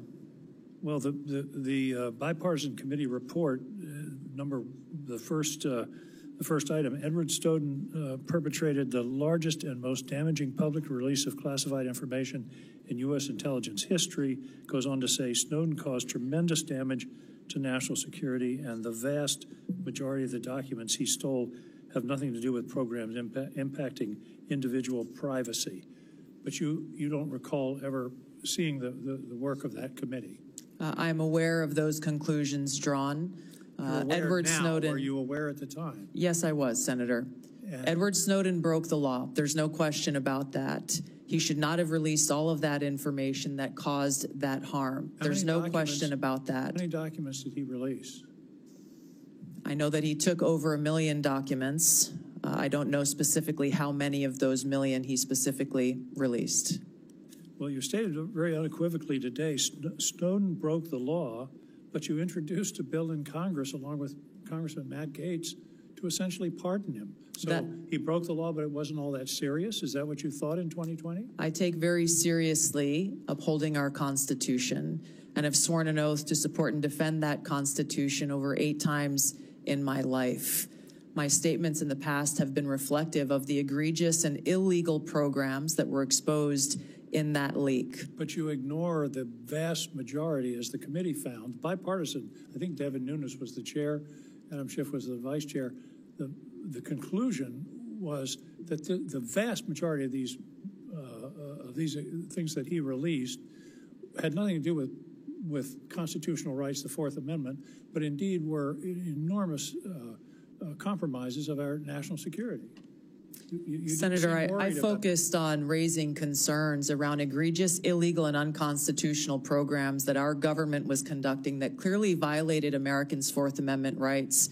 I think the most important thing that I hope all of you find to be relevant here is that if confirmed as Director of National Intelligence, I would take seriously the responsibility to protect our nation's secrets, just as I have for almost 20 years of holding a security clearance of some sort myself, either secret or top secret, and have never once violated the responsibility and privilege that comes with holding that clearance, and have a specific action plan in place to make sure that there is not another Snowden-type leak in the future. I think you testified that you never saw the classified version of this report. That's correct. On page 22 of the report, there's a heading that's not classified that says What damage did Snowden cause? And then there's a lot of redacted material. Did that not raise a red flag for you? Or do you not recall? Edward Snowden broke the law. Like I said, I did not have access to that classified. Did you seek access to it? I believe so, yes. This was quite some time ago. But you still introduced your bill to essentially give I it take apart. very seriously the protection of American civil liberties and our Fourth Amendment rights. If confirmed as Director of National Intelligence, I'd make sure that there is no further Snowden-type leak in the future, and that those who have concerns have legal channels to raise those concerns so that we don't violate and release our nation's secrets. There are about 20 countries in the world that don't. Senator King, time has expired. Senator Langford. Tulsi, it's good to see you again. Thanks for the time that we got a chance to be able to spend together and be able to talk through a lot of these issues. Thanks for your service to the country, both in Congress, though you were in the wrong party at the time, and your service to the country through your service there, including in my great state in Oklahoma, that you had the opportunity to be able to serve there. I want to give an opportunity for you to be able to answer a few things on it, and I want to set some context. There's been a lot of questions about 702 and about Edward Snowden, and it may seem like this is repetitive to be able to come through it, but there are thousands of intelligence employees and folks that they have also taken an oath to the country and to the Constitution. They serve our country every day. They're the folks that don't have a uniform on, that no one ever says thank you to them, and no one ever buys them lunch because people don't know who they are. But they every day put their lives on the line, and they work very hard to be able to protect Americans. And when Edward Snowden got mad at his employer that he didn't get the promotion that he wanted and started harvesting information, and then found some things that he didn't like on it, and then kept going, and then released them to media and went to China, and then went from China to Russia and became a Russian citizen and continued to be able to layer out intelligence unrelated to the civil liberties of any American, and then said, I have more and I can release them at any time I want. They don't see him as brave. They see him as a traitor. And the concern among so many here, and I think what a lot of the folks in the intelligence community that you'd have the responsibility to oversight is, they want to hear that you also believe the same thing, that not just he broke the law, but that he's a traitor, because they don't want that to ever happen again. And all the sources that they had, that they trusted and that trusted them, now their lives were at risk. And all the programs that they had that were determined lawful all collapsed, and that intelligence then was gone, and the president didn't have access to a lot of information for decision making. So this is a big deal to everybody here, because it's a big deal to everybody that you'll also oversee in that role as well. And so it's helpful for them to be able to hear your heart on this. So was Edward Snowden a traitor? Senator, my heart is with my commitment to our Constitution and our nation's security. Ours too. Thank you. Yeah. I have shown throughout my almost 22 years of service in the military, as well as my time in Congress, how seriously I take the privilege of having access to classified information and our nation's secrets. And that's why I'm committed, if confirmed as Director of National Intelligence, to join you in making sure that there is no future Snowden-type leak. And I would do so by taking 4 specific actions. Number one, again, to make sure that there are no illegal and unconstitutional programs, limiting in a big way those who have access to our nation's top secrets through security clearance reform, making sure that every single person in the workforce knows about the legal whistleblower channels available to them, and making sure that there's a direct line available to me should anyone have concerns. If people choose to step outside of those legal channels to raise any concerns about programs or actions that exist within the intelligence community that are classified, there will be no excuse to do so, and they should be charged and prosecuted under the law. Was he a traitor at the time when he took America's secrets, released them in public, and then ran to China and became a Russian citizen? Senator, I'm focused on the future and how we can prevent something like this from happening again. So you would have the responsibility to be able to give counsel to the president, which is a great privilege. You already have his ear, quite frankly, and y'all have a great relationship on that, which is very beneficial. But when President Trump chose to take the strike on Soleimani, he was also at that same time going through an impeachment in the House. And you were kind of tough on him at the time about that. You called it a declaration of war. You said that the Soleimani strike will lead to an outcome that will further undermine our national security. As a member of Congress, I also take seriously declaration of war and our responsibility in that. He was acting in a way that he came out and the intelligence gave that Soleimani was in the process of preparing a strike on American citizens and those folks that were in the field at the time. I guess the question that I have is, the ODNI will sit with the president, will provide options to the president and say, here are the options that you could take. Would you have presented a Soleimani strike at that time, looking back at it now in retrospect and saying this is an option you could take and here's how to be able to do it? Yeah, thank you, Senator. It's an important question. If confirmed as Director of National Intelligence, I would make sure that the president has all of the objective analysis and intelligence reporting so that he can make that best informed decision, including all of the options and actions that he has available to him, which should exist alongside an assessment of what the possible repercussions or responses to those actions may be. My own personal views have no place in that assessment and that providing to the president and his advisors with all of those options available. Thank you, Senator Langford. Senator Bennett. Thank you, Mr. Chairman. I would like to repeat my colleague's question to you. Thank you for being here to answer these questions and for your service. Was Edward Snowden a traitor to the United States of America? Senator, I will also repeat my answer. He broke the law. You said earlier that you were offended by a question that my colleague from Kansas asked, which I think was his duty as somebody on this committee to fulfill his responsibility to advise and consent. We are not here to be a rubber stamp for the President of the United States. So let me ask you again, do you believe, as the chairman of this committee believes, as the vast majority of members of our intelligence agencies believe, that Edward Snowden was a traitor to the United States of America? Senator, if confirmed as Director of National Intelligence, I will work with you to make sure that there is not another Snowden-like leak. Media. It's not a moment to propagate theories, conspiracy theories, or attacks on journalism in the United States. This is when you need to answer the questions of the people whose votes you're asking for to be confirmed as the chief intelligence officer of this nation. As my colleague said, this is not about you. It's about the people that serve the intelligence agencies of the United States. Is Edward Snowden a traitor to the United States of America? That is not a hard question to answer when the stakes are this high. Senator, as someone who has served in yes or no, is Edward Snowden a traitor to the United States of America? As someone who has worn our uniform in combat, I understand how critical our national security is. Apparently you don't. Apparently you don't. Let me ask you, I've worked very hard to put your own words here in front of the committee. Not, fake news, not conspiracy theories on the internet, but the actual things that you have said.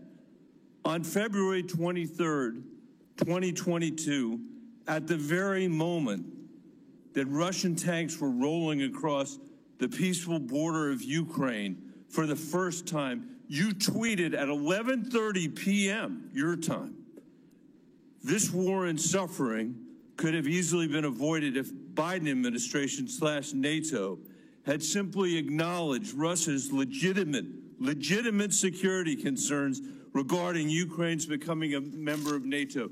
Did you say that, yes or no? I believe you're reading my tweet, Senator. Yes is the answer. A few months later, you said on your podcast, and I quoted it, quote, "But this regime change war against Russia that the U.S. and NATO are waging via their proxy in Ukraine didn't begin when Putin invaded Ukraine. They had their eyes set on this objective long before that." Did you say that, yes or no?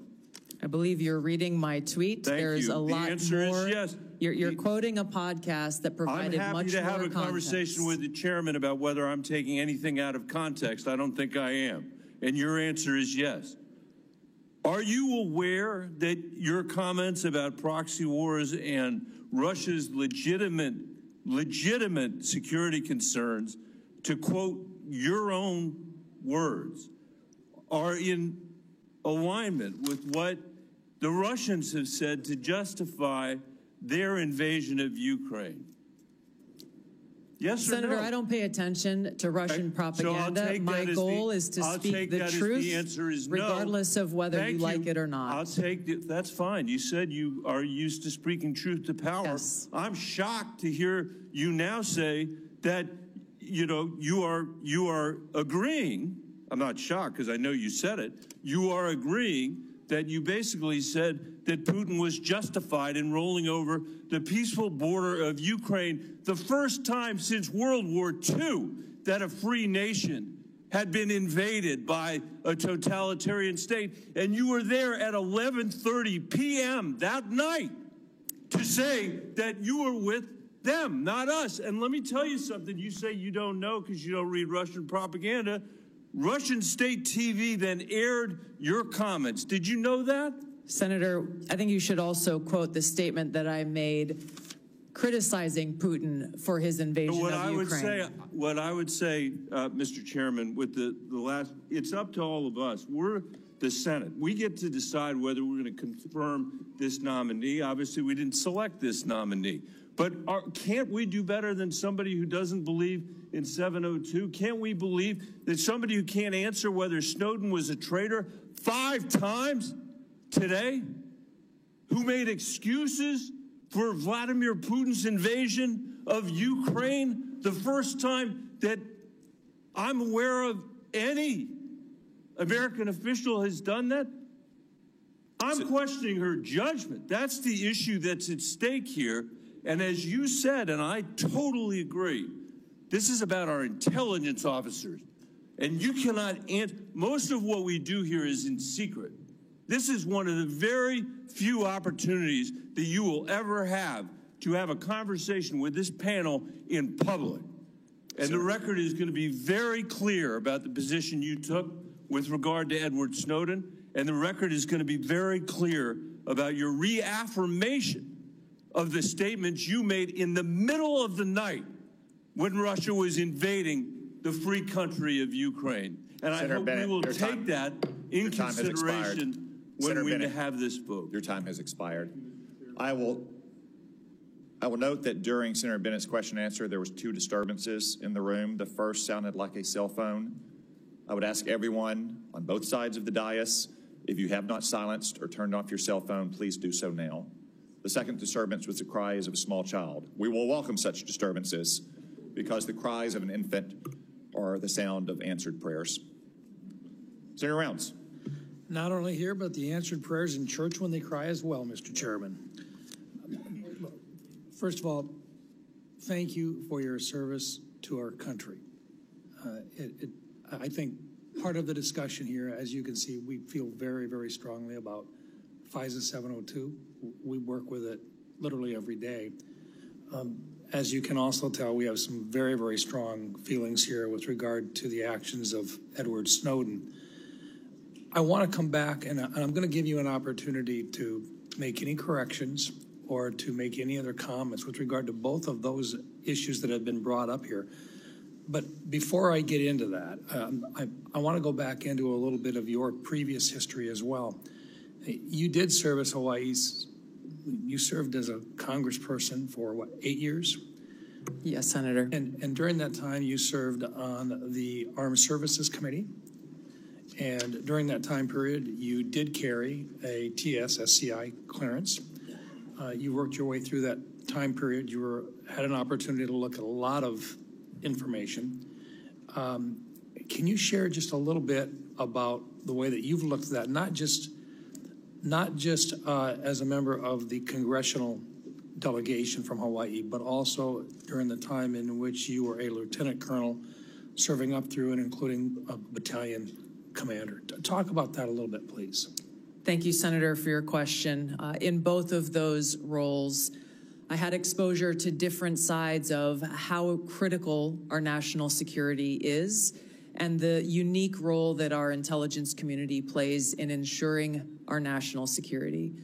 My most recent deployment with the military was as part of a joint special operations task force to Djibouti and Somalia, where our mission was to support the Somalis government and military's focus on defeating al-Shabaab, which is al-Qaeda's element there within East Africa.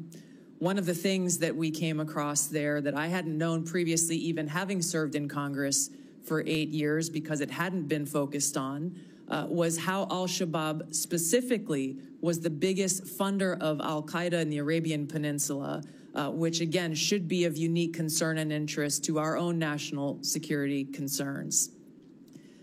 Being able to engage with world leaders in both capacities, in uniform and as a member of Congress, being a customer of intelligence in both of those roles, gives me a unique perspective, if confirmed as Director of National Intelligence, to come in with fresh eyes, to come in with some of the frustrations that I experienced as a member of Congress with the lack of information that we received from the intelligence community, oftentimes feeling as though everything we heard in a brief could have been read in the newspaper that morning, and the essential oversight role that all of you play here in Congress. You are unable to do so unless you are equipped with that intelligence and information. I'm committed to fulfilling that responsibility if confirmed as Director of National Intelligence. Okay, now, when you and I first met, I told you that I thought you needed to kind of take a change in the direction that you were going with regard to how you were approaching the private conversations, and that we wanted you to sit down and meet with some folks who were directly involved in gathering the intelligence and so forth.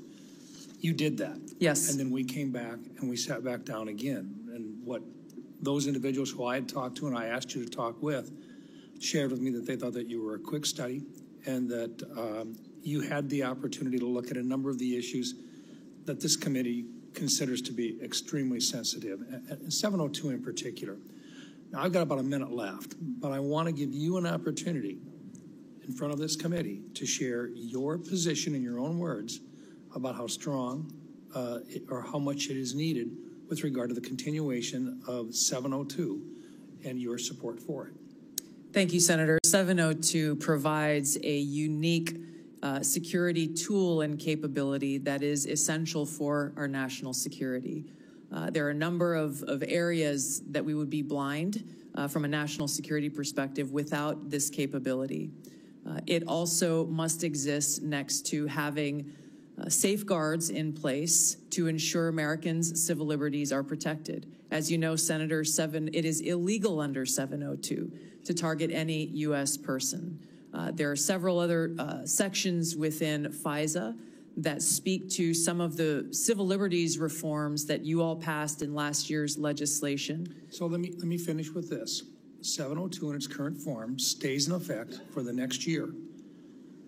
You would agree that there were reforms made which fixed a number of the items that you had a problem with in the first place. Is that correct? It's correct, Senator, and some of those reforms that you enacted were a specific to some of the legislation that I introduced back when I was in Congress, such as prohibiting the abouts collection as well. Thank you. Thank you, Senator Round. Senator Gillibrand. Thank you, Mr. Chairman. Thank you, Ms. Gabbard, for your service, both in Congress and in our U.S. military. I want to talk to you a little bit about your perspectives on China. How do you view China in your national security role? Our relationship with China is one that is complex, given how closely our economies are linked. There are a number of challenges and threats that need to be navigated with respect to China, some of which have come up most recently with this very serious cyber exploitation in Salt Typhoon and Volt Typhoon that seemingly took us by surprise in the compromising of our major telecom companies and an area of significant and great concern.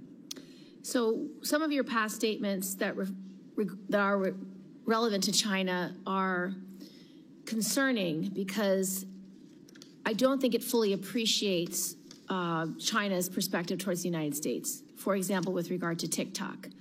Your past statements have essentially said that requiring domestic ownership of TikTok is a violation of civil liberties, and the national security concerns are complete BS. Can you explain why you have this view on TikTok? The position that I previously made, obviously not as a member of Congress, as you consider the TikTok legislation, were centered around the protection of Americans' First Amendment rights and the lack of data privacy legislation, frankly, that would apply to TikTok, Facebook, X, all of these different social media applications that collect on us as users of these applications. There were other provisions within that legislation that granted very vague and grandiose authorities to the president on deciding which private companies are or are not a national security threat. So let's talk about China specifically, because this is where I want to make sure you understand what's at stake.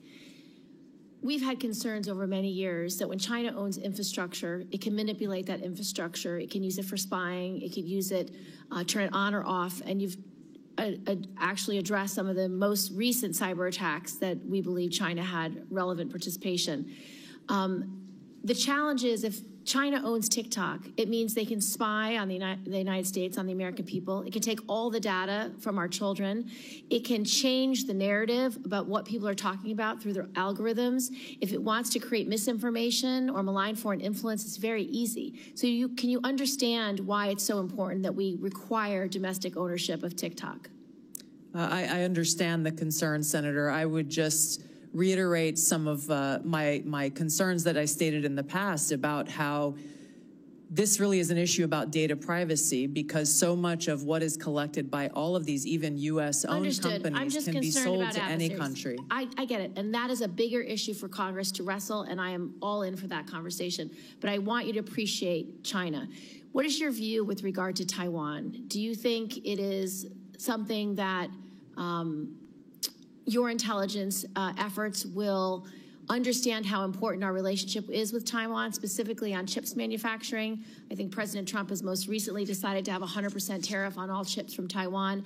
And your statements, particularly about the bill we passed, the CHIPS Act, to make sure that domestic production is invested in, and so that we have that supply chain, and so we have that national security. But your public statements about the CHIPS Act have been very negative and don't seem to appreciate how important that independence is for our national security, to be beholden to China, to be beholden to Taiwan, to be in a place where we can't do our own national intelligence. Yes, Senator, I fully support the investment in building and strengthening our own domestic capabilities. If I recall, that legislation had a lot of other provisions in it that had nothing to do with the production of our own capability, and I felt were a distraction away from and a potential obstacle towards achieving that. So you will recommend to the president that we continue to invest in the semiconductor industry in the United States for our own independence as well as our own national security? Yes, Senator, and I would base my recommendations on a number of all of these issues, if confirmed as D&I, based on the full assessment of the intelligence picture so that the president understands the ramifications and the potential cost towards any one of these policy positions that he will make and all of you will make. And last, I want to return to the Soleimani strike. At the time, you said it was illegal, that President Trump did was illegal, would cause very significant problems down the line. What is your position on that strike, and will you be able to advise the president in future issues with regard to national security?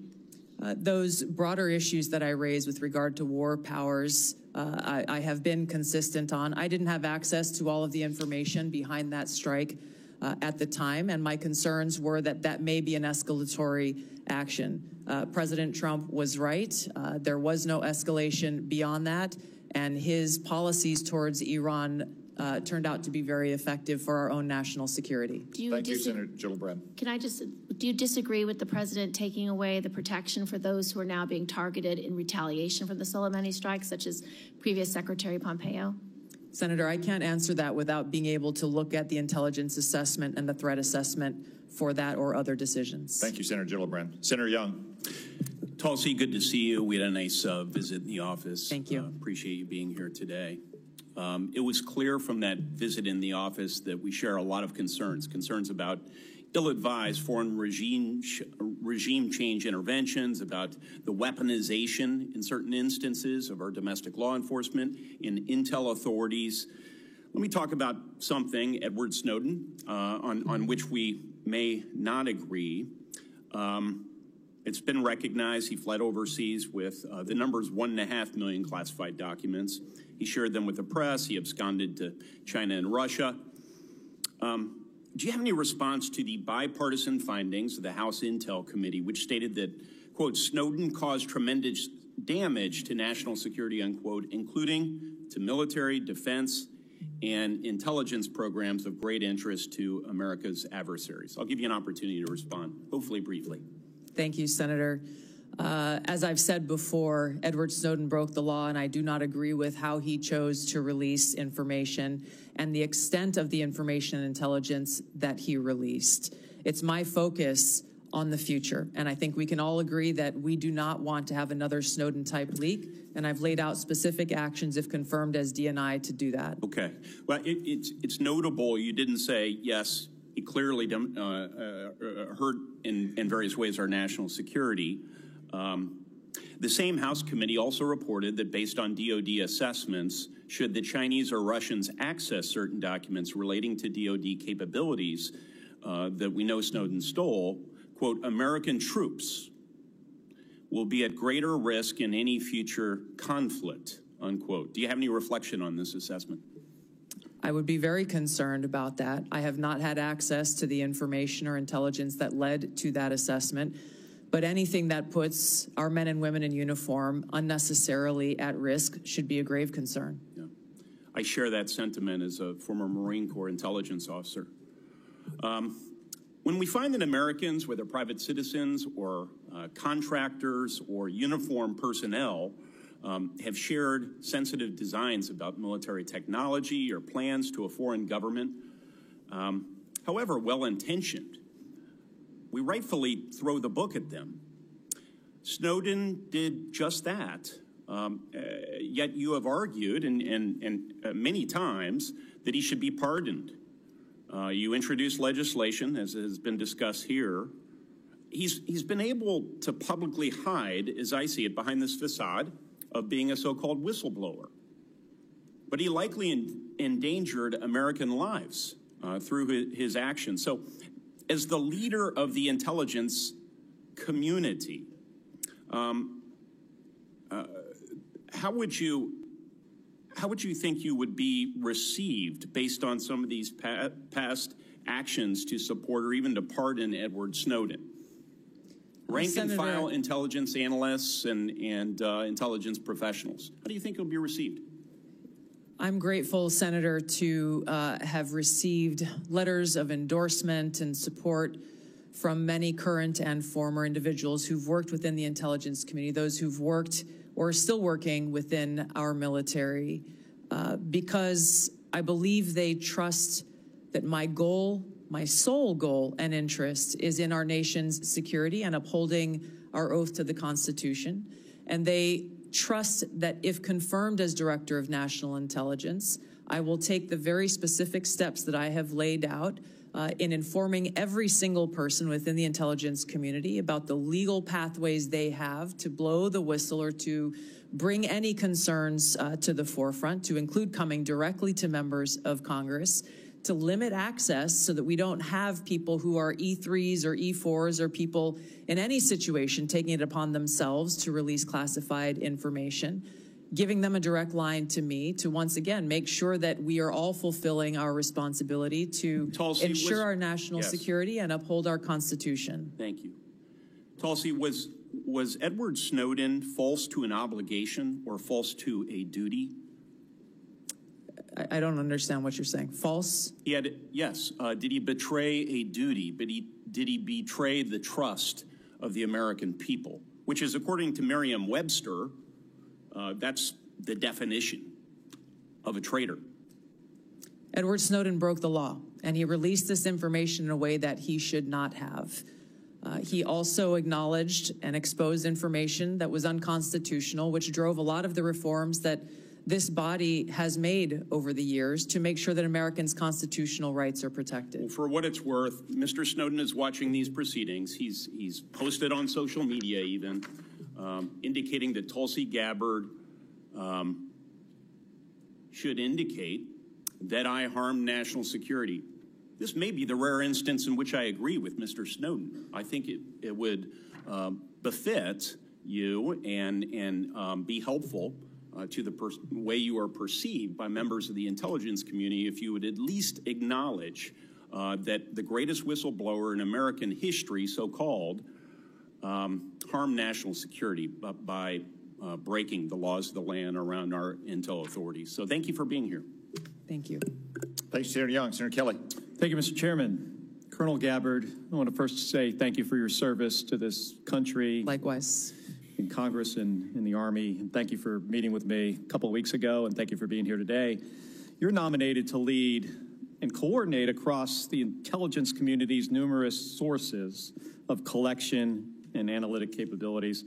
In a few sentences, can you describe how you make assessments and how you're going to sift through all this intelligence and make careful and thoughtful conclusions? Yes, Senator, there are great professionals who work within the intelligence community. I will build a strong team around me as they present the intelligence reporting to provide to the President through the President's daily brief and to respond to issues and concerns that this body has. I will welcome dissenting voices to be able to make sure that this information intelligence is thoroughly vetted prior to presenting it, and make sure that the truth is reported, whether that truth is convenient or not. Well, thank you, Ms. Colonel Gabbard, and I appreciate that. The President and others are going to rely on that. I want to discuss such an assessment made by the IC. For years, the U.S. analyzed evidence of numerous chemical weapons attacks in Syria. Eventually, we were able to assess that Bashar al-Assad was responsible for a number of these attacks that slaughtered his own civilians. Do you accept the conclusion broadly that Assad used chemical weapons against Syrians? Yes, and I'm on the record for years of agreeing with that broad assessment. Thank you. Among the attacks the U.S. assessed Assad was responsible for two that occurred in Douma and Khan Sheikhoun in Syria. As a member of Congress and as a presidential candidate, and as recently as this month, in your written responses to this committee, you have cast doubt on the assessment that Assad is culpable in these two attacks. Is that still your position?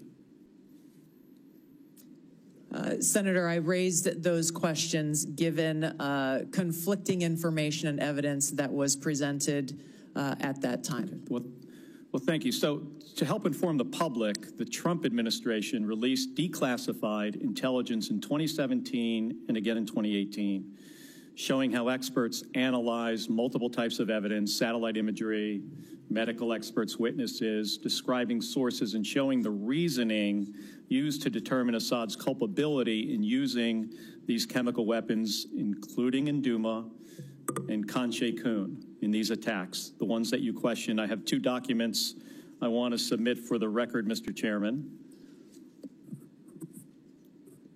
Admitted. Thank you. Were you aware of the declassified assessments, the one I referenced? Yes, I was. And as a member of the House Armed Services Committee and the Foreign Affairs Committee, did you take time to review these? Yes.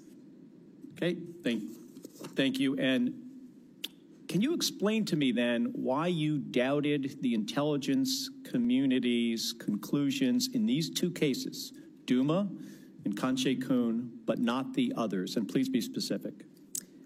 These two cases were being looked at as to be used as a pretext for major military movement, and my fear was a repeat of the deployment of another 500,000 soldiers like we saw in Iraq towards what was the Obama administration's goal, which was regime change in Syria. The question specifically that I raised around these two came about because there were two reasons. One, that assessment was made with high confidence and low information. The information that they had came from those on the ground in an al-Qaeda controlled area and therefore were al-Qaeda linked sources. and there was conflicting information that came from the UN's Office on the Prohibition of Chemical Weapons inspectors, as well as an MIT professor, Ted Postel, So I want who to looked talk at about him these for a second. extensively. So did you look into his credentials, yes or no? Yes. And were you aware of his appearances on Russian Today, which is used by the Russians to disseminate government-approved messages? No. Were you aware Postel relied on a chemistry student with a record of defending the Assad regime? At that time, I was not. I have been made aware since. Do you consider this person or these two individuals now, do you consider them a better source for the chemistry of sarin gas than the U.S. intelligence community? I assess that at the time, the information, I don't know the second person you're referring to, but MIT professor Ted Postel and the inspectors of the OPCW provided some credible questions that deserved examination. Okay, thank you. Did you attempt to weigh Postel's claims against the significant evidence and assessments already conducted by the IC? Yes, I did. Okay, thank you. So here's my concern here, Colonel. When we began this, you described a thoughtful approach to analyzing intelligence and reaching conclusions. This is what we expect of our professionals. But we just kind of walked through how you came to question Assad's use of chemical weapons in these two cases with a different approach. And I don't reject seeking out differing viewpoints. We need to do that. But you started from a place of doubting the conclusions of the U.S. intelligence community, and then you sought out information that confirmed your viewpoint. That led you to embrace the opinions of two individuals that I think we disagree on this. You think they had expertise, I do not, and others do not. But these individuals were sympathetic to Russia and the Assad regime. It also led you to minimize or discount the overwhelmingly information that contradicted your viewpoint, including the expert assessments of our own intelligence community. And they don't get it right 100% of the time. I get that. But what I have seen makes it clear that at the same time that you were skeptical of our intelligence community's assessments, you would not apply the same skepticism to information that came from sympathizers of Russia and Assad. And I think that's something that we should all be concerned about. Thank you. And I'm sorry for going over my time. Thank you, Senator Kelly. I want to recognize and welcome to the committee our newest member, Senator Budd, although we all regret Senator Rubio's departure. We're all pleased, as evidenced by the 99-0 vote, that he is now the Secretary of State, and also pleased that we have a great new member on our committee. Senator Budd. Thank you, Mr. Chairman. I'm grateful for your leadership here as well. Colonel Gabbard, great to see you again. I enjoyed meeting you in my office a while back, and I've enjoyed our friendship and our time serving together in the U.S. House. So as you know, Section 3023 of Title 50 states any individual nominated for appointment as DNI shall have extensive national security expertise. You served 4 terms as a member of the House of Representatives, which is a constitutional office, and throughout your tenure, you were a member of the Armed Services Committee and the Foreign Affairs Committee. Is that correct? Yes, Senator. You also served over 2 decades in the U.S. Army, including holding commands at multiple levels, and served through administrations of both political parties. Is that correct? Yes, Senator. Throughout your time in the U.S. House and in the Army, you've been both a consumer of intelligence and a policymaker. How important is it for the intelligence community to provide timely, relevant, factual, and objective intelligence to policymakers? Senator, it is nothing less than a matter of our national security. Too often in the multitude of intelligence failures that our country has seen, that objective has not been met. Now, CIA Director Ratcliffe talked about in his testimony before this committee how the CIA's own internal metrics have shown that analytic objectivity has gone down within that organization. This is the very kind of thing that I would seek to address if confirmed as Director of National Intelligence, is ensuring that politics, biases, or personal views are checked at the door. I would lead by example by doing it myself, and ensuring that that intelligence analysis and reporting meets the objective that the President and Congress requires, which is no politics, no personal abuses, and making sure that that objectivity in a timely, relevant fashion is brought to the president so that we can get ahead of problems in ensuring our national security rather than being caught on our heels and being forced to respond to them. Thank you for that. I think it's clear from your background experience that you more than meet the statutory requirements for this position. I want to switch gears a little bit. There's been a lot of discussion today, and I think it's a necessary discussion about your position on 702, Section 702 of FISA. So I've personally had concerns, and I think we even talked about this when we served in the House together, and I actually voted against its reauthorization when I was in the House. However, I recently voted to reauthorize Section 702 with additional safeguards to end the politicization of the tool and to ensure privacy and civil liberties that they're protected. So, Ms. Gabbard, tell us, how has your thinking on Section 702 developed over time and why? And if confirmed, what will you do to ensure that this new statutory safeguards, that they're fully implemented? Well, Senator, as you pointed out, many of the concerns that we raised when we served in the House of Representatives were centered around the lack of safeguards to protect Americans' Fourth Amendment rights and civil liberties as it pertains to searching of U.S. persons with that incidental collection that occurs under 702. You and I both know and agree that the national security capability that is provided by Section 702 that enables this foreign surveillance on non-U.S. persons overseas is critical, period. My commitment is to make sure that our national security tools are maintained to fulfill that requirement while also protecting Americans' Fourth Amendment rights and protection against unlawful search and seizure. There are a number of those reforms that you referenced, such as the prohibition of abouts collection, which we brought up when we served in the House, making sure that 100% of U.S. persons by the FBI on this incidental collection are reviewed by the Attorney General herself. There are a number of other reforms that I believe strengthen significantly those safeguards, a number of them that I had worked to try to bring into place when I was in the House of Representatives. I look forward, if confirmed as Director of National Intelligence, to overseeing and assessing the implementation of these reforms and reporting back to you as you begin to consider next year's reauthorization and meeting that mark of ensuring our security and upholding Americans' Fourth Amendment protections. Thank you. Switching gears a little bit, talk briefly, if you will, about the dual task of simultaneously protecting whistleblowers and protecting classified information. Senator, there are more than sufficient legally protected routes for whistleblowers to come forward should they have concerns on any actions occurring within the intelligence community. I've spoken about the additional protections that I personally will put in place if confirmed as Director of National Intelligence, understanding the seriousness of protecting our nation's secrets, and one that I hold personally.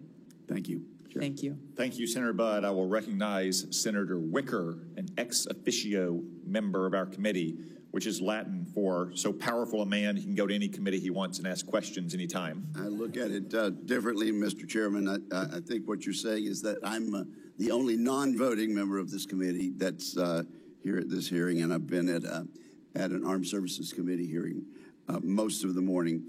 Let me ask about something that happened a long time ago and something about something's happening right now. Colonel Gabbard, I was a member of the House of Representatives on 9/11, 2001.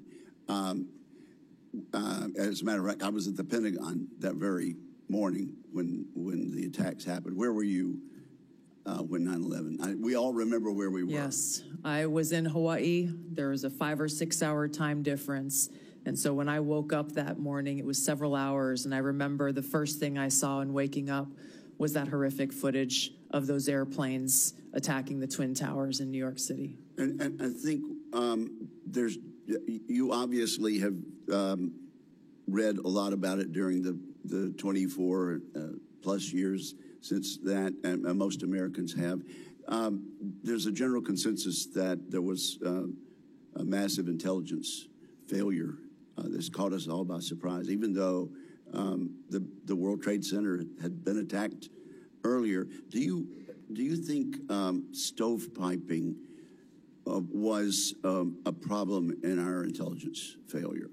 There's no question about it, Senator. Oh, okay. Well, based on your reading, okay. Could you elaborate just a little? Yeah. Absolutely, Senator. When we looked back at the post 9/11 reporting and the post assessments that were made, it was very clear that there was stovepiping of information and intelligence that occurred at many levels, at the highest but also at the lowest levels, where information that was collected by the FBI, information that was collected by the CIA was not being shared. There was almost ships passing in the night, where if there was an integration of those intelligence elements and information being shared, it is highly likely that that horrific attack could have been prevented. And that's the reason, really, your position was created. There's been some discussion this morning. I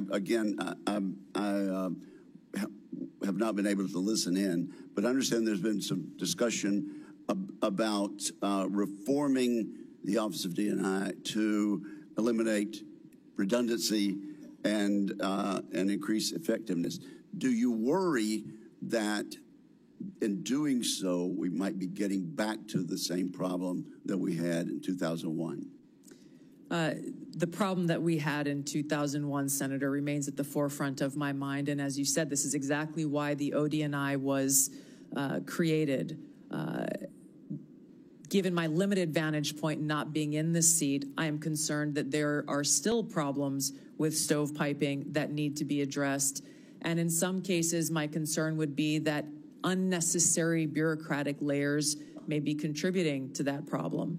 This is where coming in and being able to really take a fresh look, given my experience and my background, will be essential to making sure that the OD&I is accomplishing the reason why it was created in the first place. Okay, and I have a lot of suggestions about how to make the Department of Defense more efficient also. I would simply caution you before I move on to my other quick question, that as we are trying to eliminate overlaps, that we avoid getting back to the thing that created your agency to start with. Now, let me just ask about anomalous health incidents. And I know you're not in the intelligence community yet, but having read, as most of us have, about these Havana syndrome incidents, what is your understanding of that now, and what are your plans? Yeah, Senator, thank you for this question. It's been deeply concerning throughout this period, from the first time this was discovered so long ago to where we are today, that the intelligence community still has failed to identify the source and the cause for Havana syndrome, as it's commonly known, even as many people who are in service are suffering the consequences of it. I look forward, if confirmed as Director of National Intelligence, to addressing this, of course, making sure that those who have been impacted are getting the care that they need and deserve, but getting to the truth behind how and why this has occurred. Are you saying that we're not any closer to understanding where these came from? Based on my understanding, there has not been any definitive reporting from the intelligence community on the source and the cause for these anomalous health incidents. Okay, well, perhaps you'd like to, I could follow up on the record. I'd look forward to that. I think there's some more public information that is recent about that. Thank you, ma'am. Thank you, Senator. Senator Wicker. As I acknowledged at the outset, it is the custom of this committee to allow a follow-up question for senators who remain present at the end of the regular 5-minute round of questions. I remember everyone, this is a follow-up question, not a 5-minute round. We will have Ms. Gabbard in a closed session where each of us will have yet another 5-minute round of questioning. Is there any senator who wishes to be recognized for a follow-up question? Senator Wyden. Thank you very much. Ms. Gabbard, there was an area that I believe is still uncertain, and this is what my question's about. Earlier this week, the Trump administration illegally attempted to withhold federal funds from a broad range of organizations. I'm interested in knowing what you would do if President Trump told you to withhold congressionally approved funds from the Intelligence Community Inspector General. So my question is, if President Trump orders you to withhold appropriated funds from the Inspector General, will you refuse that illegal order? I don't believe for a second President Trump would ask me to do something that would break the law. That's not what I'm asking. I'm asking if you are asked about an illegal order, what will you do? You can say, oh, it'll never happen. What will you do if you're dealing with an illegal order? My commitment has been and will be, if confirmed as Director of National Intelligence, to comply with the law. Are there, Senator Wyden, you've actually asked 2 questions already, Senator I'm not Wyden. asking a question. You've asked 2 questions. I said there's 1 question allowed. Are there other senators who would like a follow-up question? Senator King. I'd like to follow up on my line of questioning about Edward Snowden and understand how you analyzed the facts leading up to your 2020 bill providing him with a pardon. There was the House committee report, which granted was redacted, but under the heading, what damage did it cause, were 5.5 pages of redacted material. I would have thought that would raise a question in your mind. Secondly, Edward Snowden, there are about 20 countries that don't have extradition treaties with the U.S. He chose to go to Russia, become a Russian citizen. Given that information, how did you decide to introduce a bill providing him with a pardon? Introducing a bill in the United States Congress is not the same as a tweet or a commentary on a podcast. I'm concerned about your apparent lack of interest in the scope of Edward Snowden's traitorous activities. Senator, I've answered some version of this question many times in this hearing already. My foremost concern has been, remains, and will continue to be in upholding my oath to the Constitution to support and defend Americans' Fourth Amendment constitutional rights. If confirmed as Director of National Intelligence, I'm committed to ensuring that we protect our nation's secrets by implementing a number of actions I've outlined so that those who have concerns about programs within our intelligence community, that we don't have another Snowden-like leak, and they are able to raise those concerns either directly with Congress or through any one of a number of legal paths that are available. And I think it's also important, and in line with many of the bipartisan concerns I've heard from this committee, in security classification, security clearance and classification reform, in narrowing severely those who have access to the most sensitive and compartmentalized intelligence reporting and capabilities. Senator Bennett. Thank you. Thank you for your generosity, Mr. Chairman, in letting us have a second question. Thank you again for hanging in there with this discussion, Colonel Gabbard.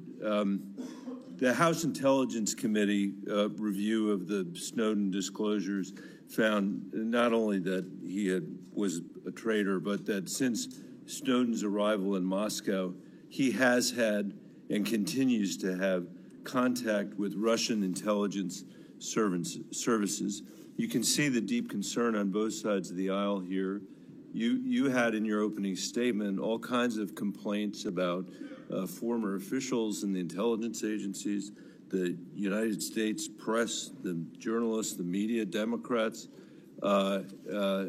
suggested that you weren't being treated fairly when you were coming here. No condemnation at all for this, which leads me to wonder why it is so hard for you to say that Edward Snowden was a traitor to our country. And the question I guess I have for you is how, if you can't say that, you feel that the concerns that this committee has, that we need somebody here who will actually honor their oath, as you said. Maybe I should make it easier for you. Edward Snowden did not honor his oath to the Constitution, which is what you just said was the most important duty, most important obligation that you have in this role.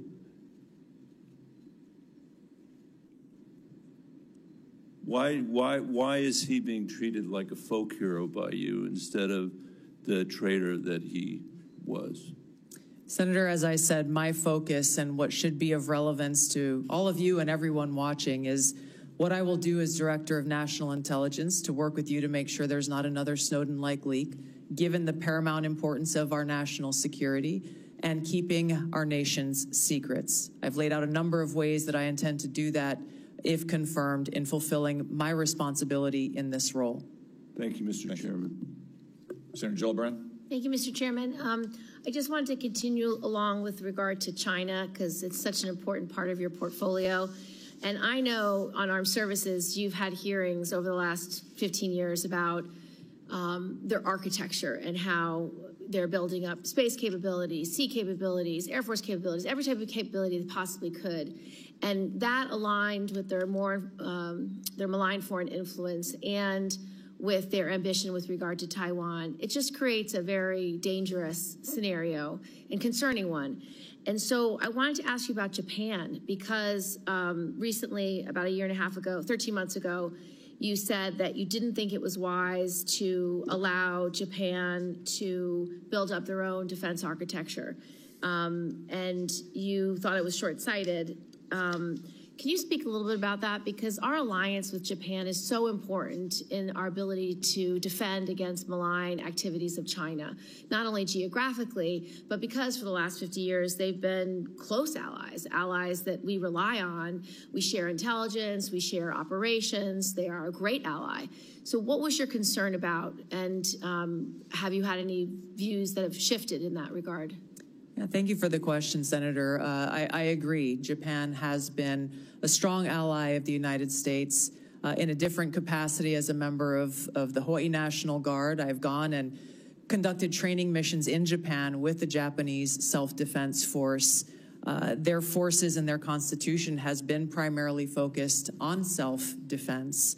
The concerns that I had raised previously had to do with really looking at the bigger picture of the context of the history with Japan and China, and recognizing the implications of how this kind of shift from a self-defense posture that Japan has had constitutionally to a more offensive posture could result in escalation. And given the history, we need to acknowledge what the ramifications could be to our own security interests.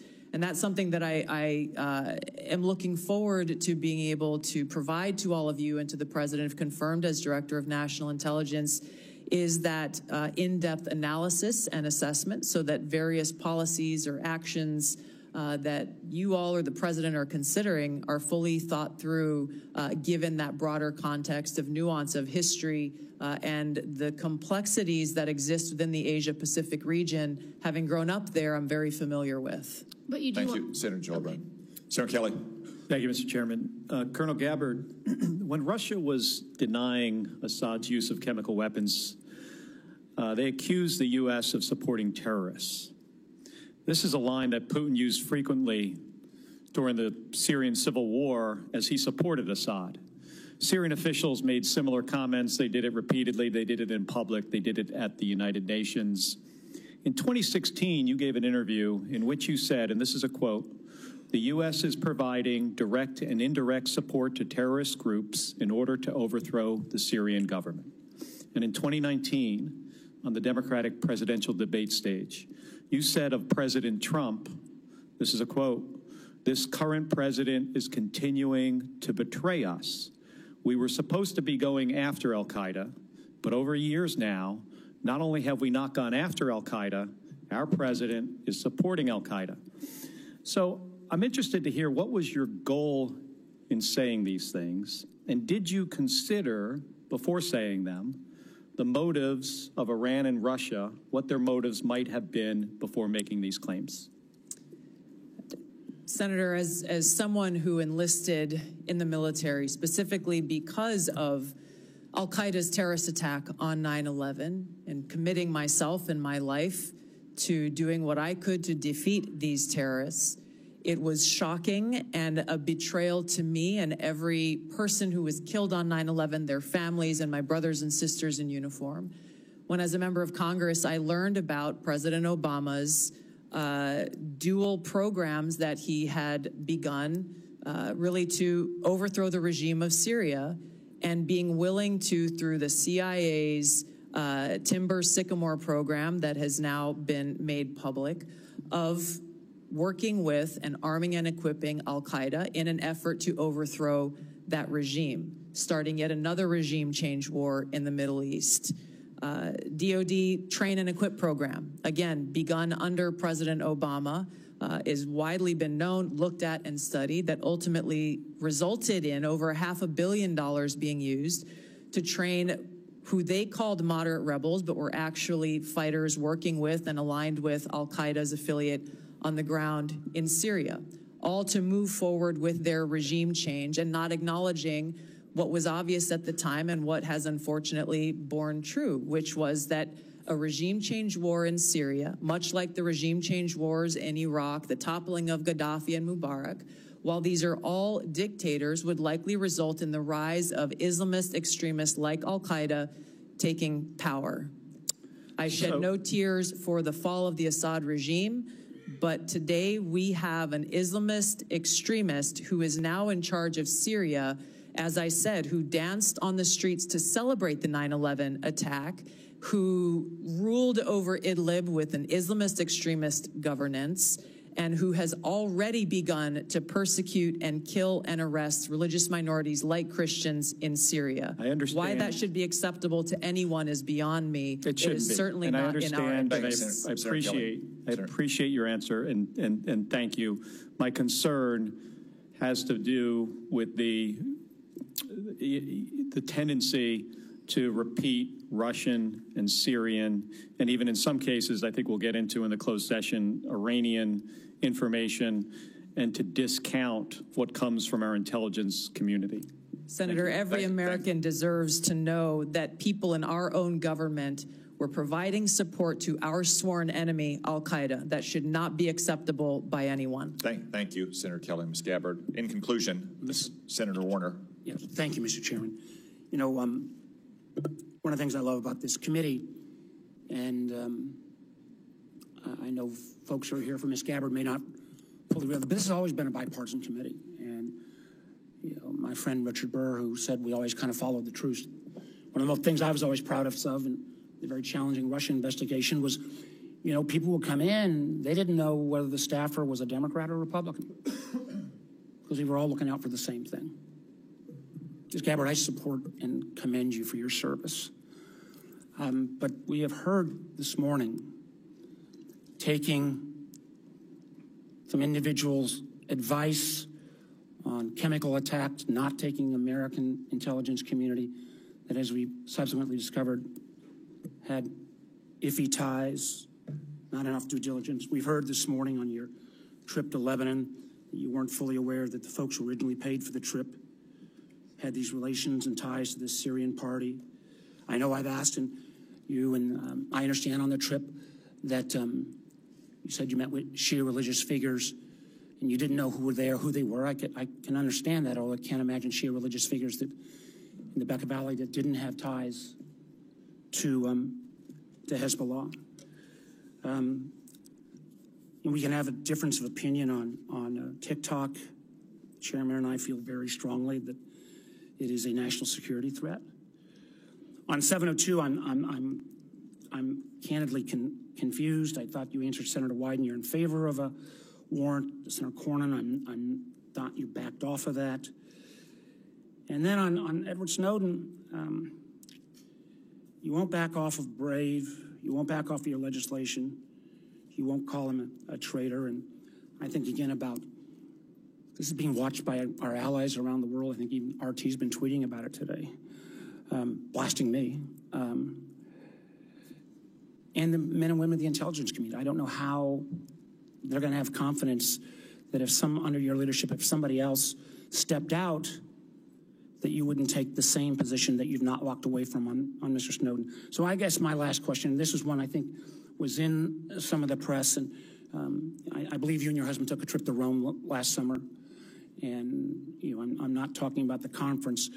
I think you didn't ask who paid for the trip. I just want to get this off the record right now. Not if you and your husband reimbursed, but did you pay for the trip in the outset, or There was a nonprofit organization that was coordinating with the Vatican to set up this meeting that was centered around peace and security interests in the Western Hemisphere. I'm not going to go into that. I just want for the to trip. just make sure. So you didn't understand your trip was paid for by a gentleman named Pierre Louvarier and the Clementi Foundation? The nonprofit, okay, my understanding, was paid for extensive records for the trip. Mr. Louvarier has enormous ties to Konstantin Malevov. I'm mispronouncing his name, but who is somebody that America has sanctioned. I imagine we can get into this in the classified hearing, but again, the due diligence that's required before you take these trips or make these assumptions is something that I find very troubling. Thank you, Mr. Chairman. Thank you, Senator Warner. I would also note that that same New York Times story reported that there's no indication that Ms. Gabbard did anything wrong on that trip. Ms. Gabbard, thank you for your time and for your testimony. Thank you, most importantly, for your service to our nation. As I said at the outset, it's no secret that this nomination has generated more attention and interest than most nominees before this committee. We have received a large number of statements, letters, and other such materials in support of and in opposition to Ms. Gabbard's nomination. I will submit all of those for the record. For the benefit of senators, it is also my intention to hold a committee vote on Ms. Gabbard's nomination as soon as possible. Therefore, for planning purposes, any senator who wishes to submit questions for the record after today's hearing, please do so by close of business tomorrow. That is Friday, January 31st, 5 p.m. Eastern Time. Now, let me explain what will happen next. Committee security and Mrs. Gabbard's security will escort her and her immediate party out of this room through the door behind me. Everyone else will remain seated in this room. The Capitol Police will secure that door so no one else leaves this room until Ms. Gabbard has reached her break room in preparation for the closed session. We will convene in that closed session in approximately 30 minutes at 1:10 p.m. This open session is adjourned.